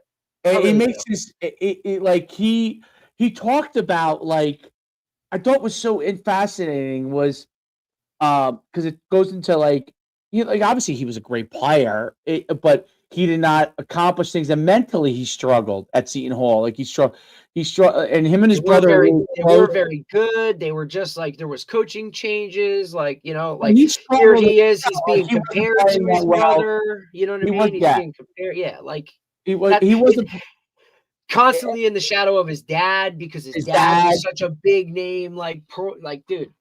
And he You know didn't what go I'm saying? away. So Bobby got a little bit because he went to Duke. He went away, right? Whereas So this guy, he literally went to his he was in backyard. Jersey where everybody knew his dad. You know what I'm saying? Right. So that was with him. But it's interesting on how he takes it and like channels it in coaching. And like I listen to him. Is he crazy? He's crazy, but he's awesome at the same time. Like I just Absolutely. think about it. He's like,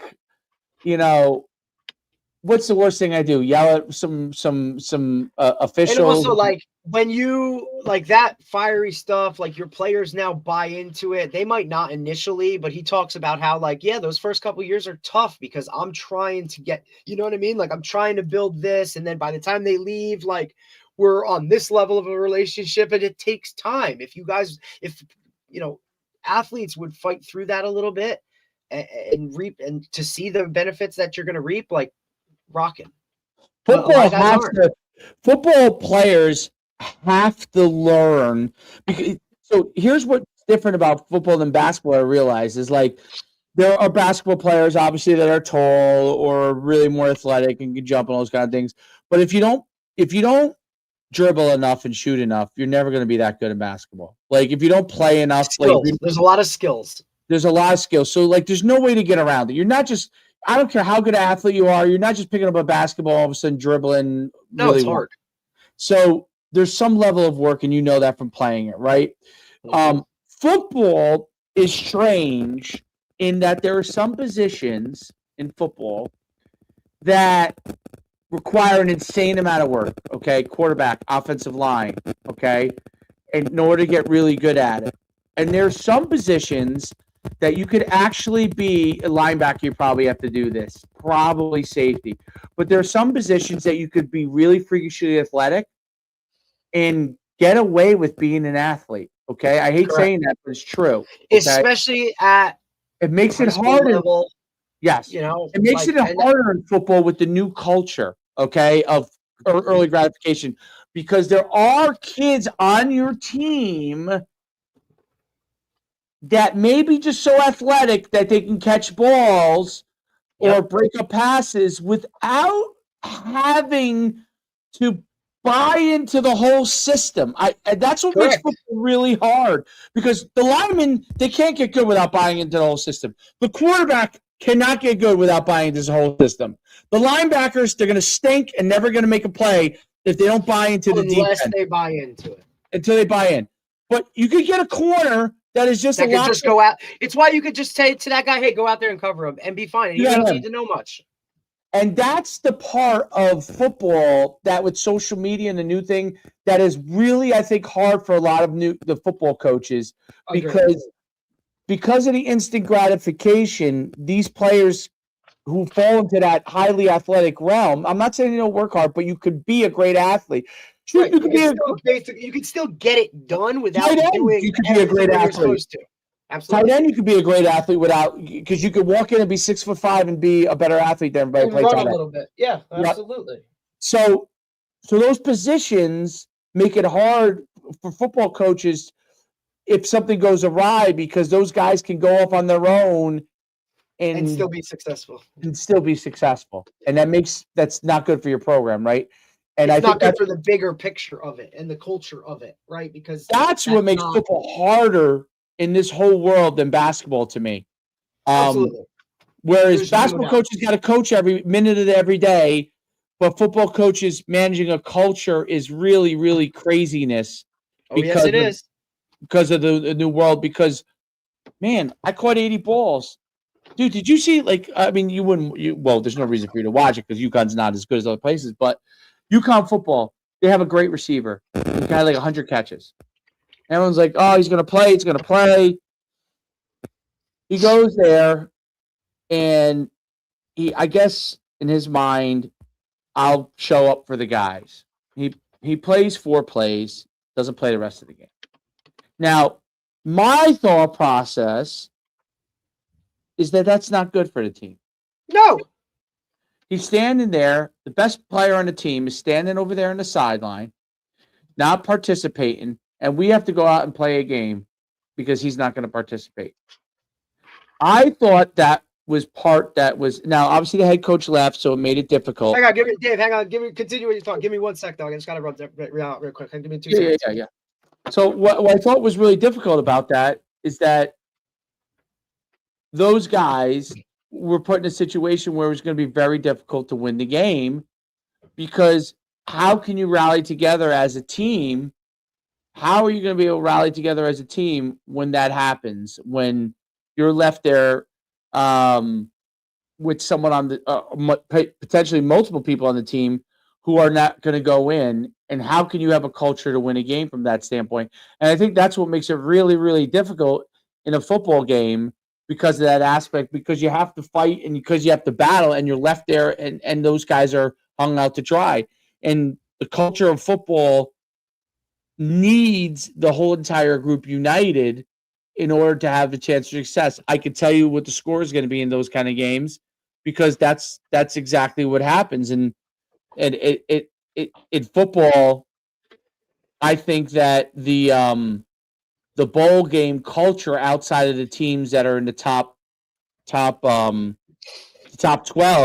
that bowl game culture creates a very, very bad environment in the bowl games now. There's guys that are playing with like not even half of their rosters. That's my point. Is like it's almost like you have a whole new team of like. It's not fair to the guys that are left. It's not fair to the guys that are left, and it's not. And I understand where the players are coming from, but it just football cannot succeed in that environment. Like they just cannot. Football cannot. I think that you're better off as a whole in saying, listen, you can enter the transfer portal. If you're going to enter transfer portal, you're entering the transfer portal. But if you want to play in the bowl game, I need to know that you're all in. If you enter the transfer portal and you know you're going to go somewhere already, don't play in the bowl game. Just don't play. Don't waste my time. If you already like, let's say you entered because you weren't playing as much, but you know for sure you're not coming back, don't play in the game. If you're on the fence and you're using this as an audition, I'm okay. I'm not okay with it, but communicate it. I'd rather that. At least I know that you're going to play hard. But I don't want a guy there who's in the transfer portal who's not going to come back and standing there on the side. It brings it down. I'd rather you opt out, because you can't win that game. Now everybody's practicing for 2 weeks of hell for what? Like, for what are you practicing for at that point if people aren't committed and you have no chance to give your best effort? You're just a bunch of individuals going out. In football, that doesn't work. And why does Army spank UConn? There's no transfer portal there, dude. The bowl game is important to them. Winning the bowl game is very important to Army, Navy, Air Force. There is no such thing as that. And that's why you're going to see if Army or Navy have a good chance in that game, if they're like on par, they're going to win that bowl game because they're going to give everything they can for that bowl game. That is just the culture of those kids that are at Army and Navy. Those guys are soldiers, going to be soldiers. And you can't I watched UK game. That was the first thing I noticed. I was like, I don't care what the score is right now because it was close in the beginning. I'm like, these kids from Army are going to fight the whole entire game. 100%. The UConn kids, they ain't fighting the whole game. Like, and as soon as they get down now, for some of them, it's kind of like, hey, why are we even here? Oh, there's no doubt. Like no doubt. Especially with we lost our coach, our whole staff, wherever. Like football. That doesn't work in football. Like, the transfer portal's fine, NIL is fine. The bowl game culture part, like, it's not gonna work in football. Like, that part of the system, eventually you're just gonna have more and more teams say, I'm not gonna go to the bowl game as I'm not dealing with this bullshit. Like, 100%. And that, like, I'd rather literally the last game of the year happens, you play the bowl game the next week. Just play it the next week. Right away. Get it over with, get it done with. And then you'll have more guys that want to do it other than like, look, it's the same thing with the opt-outs. Look, it was like the same thing with high school, right? When you had to play a Thanksgiving game, but you lost and your season was over in the beginning of November. And now you got to wait another 3 weeks to play a game. Like those kids don't want to be there. Like nobody wants to be a part of that whole thing. Like it's just, you know what I mean? It's like there's just a lot. The timing of everything is so backwards. The timing is a big deal. And the Thanksgiving example, before I let you go, is the perfect example. It's really the perfect example. Like you got some kids that are already thinking about basketball or wrestling season, like, I mean, you have some kids that are like, man, I can't wait to never put on this equipment again. But like, so is it really worth it for the 3 or 4 that like actually want to be there or actually want to play a part? Yeah. Like that's where most of your, like, that's where you get a lot of your issues that happen because like, it's just not important. Or how do we even do this? You know what I mean? Like, do we give them these days off? Do we give them that day? Like high school coaches aren't equipped to deal with all that stuff. No. And then not in today's culture. They're not, No way, dude. That's why it is better. Just play that game right after and it's over. And I think at college, then you'll still have the same coaching staff. Probably it's less of time for those guys to go get jobs or do whatever they got to do. The window, you're not fighting you're not dealing with just like even holidays, right? Like you might be able to get that game in before Christmas break. And now like you're not having guys on campus. We're not traveling here. We're not doing Christmas. Just think about the money you would save. Like, you know what I mean? Without even all that shit. Like who watches these things? I can't watch them. I'll, you know what? I'll look at the score. And if it's in the fourth quarter, it's like a close game. I'll put it on because I'm like, I'll give you this. I've watched the Pinstripe Bowl for the last couple of years because I think it's cool. I think it's cool they're playing at Yankee Stadium. There's usually 2 like cooler teams. 2 teams that have an appeal. Like you're putting Clemson in New York in a colder environment. That's not the norm for them. You know what I mean? Like Penn State, like, okay, like the season that whatever, that was this season, but like, I don't know. It's usually like some local teams or whatever. I just think that's a cooler thing, right? Like even UConn playing at Fenway, that's pretty friggin' cool. That's cool. You're taking 2 teams from the Northeast, like UConn and West Point, not really that far from each other in the grand scheme of things. 2 different worlds, but like, who's watching that shit? No one. Unless there's some niche, like the Pop-Tart Bowl or because most guys aren't watching for the teams that are playing. Because if you ain't in the playoff, nobody gives a shit. Unless you're one of these psycho fan bases, which is why Notre Dame opting out of all bowl games once they didn't make the playoffs was a big deal because that following is going to go to the Sun Devil Bowl or whatever the Mayo Bowl. Like they're going to travel, right? Just like Michigan. Right. Michigan will travel. And look, like even the Pop-Tart Bowl with like you have some niche of like the trophies of Pop-Tart. Those things are cool and they're cliche and but for majority of people that like, want to see football, like that's ain't the shit they want. Agreed. Really good stuff. Good podcast. Wait, probably too long. Tomorrow will be cool. Tomorrow's cool. We have Brad Jones and Billy Lynch, right, who run coachtree.com, which is really cool. Like, former NFL guys, head coaches at big time programs. So it should be a good pod with those 2 tomorrow, talking about, kind of what they're getting into and just kind of the world in general. So perfect. All right, cool. Till tomorrow. Go get it, buddy. We'll see you then. All right, man.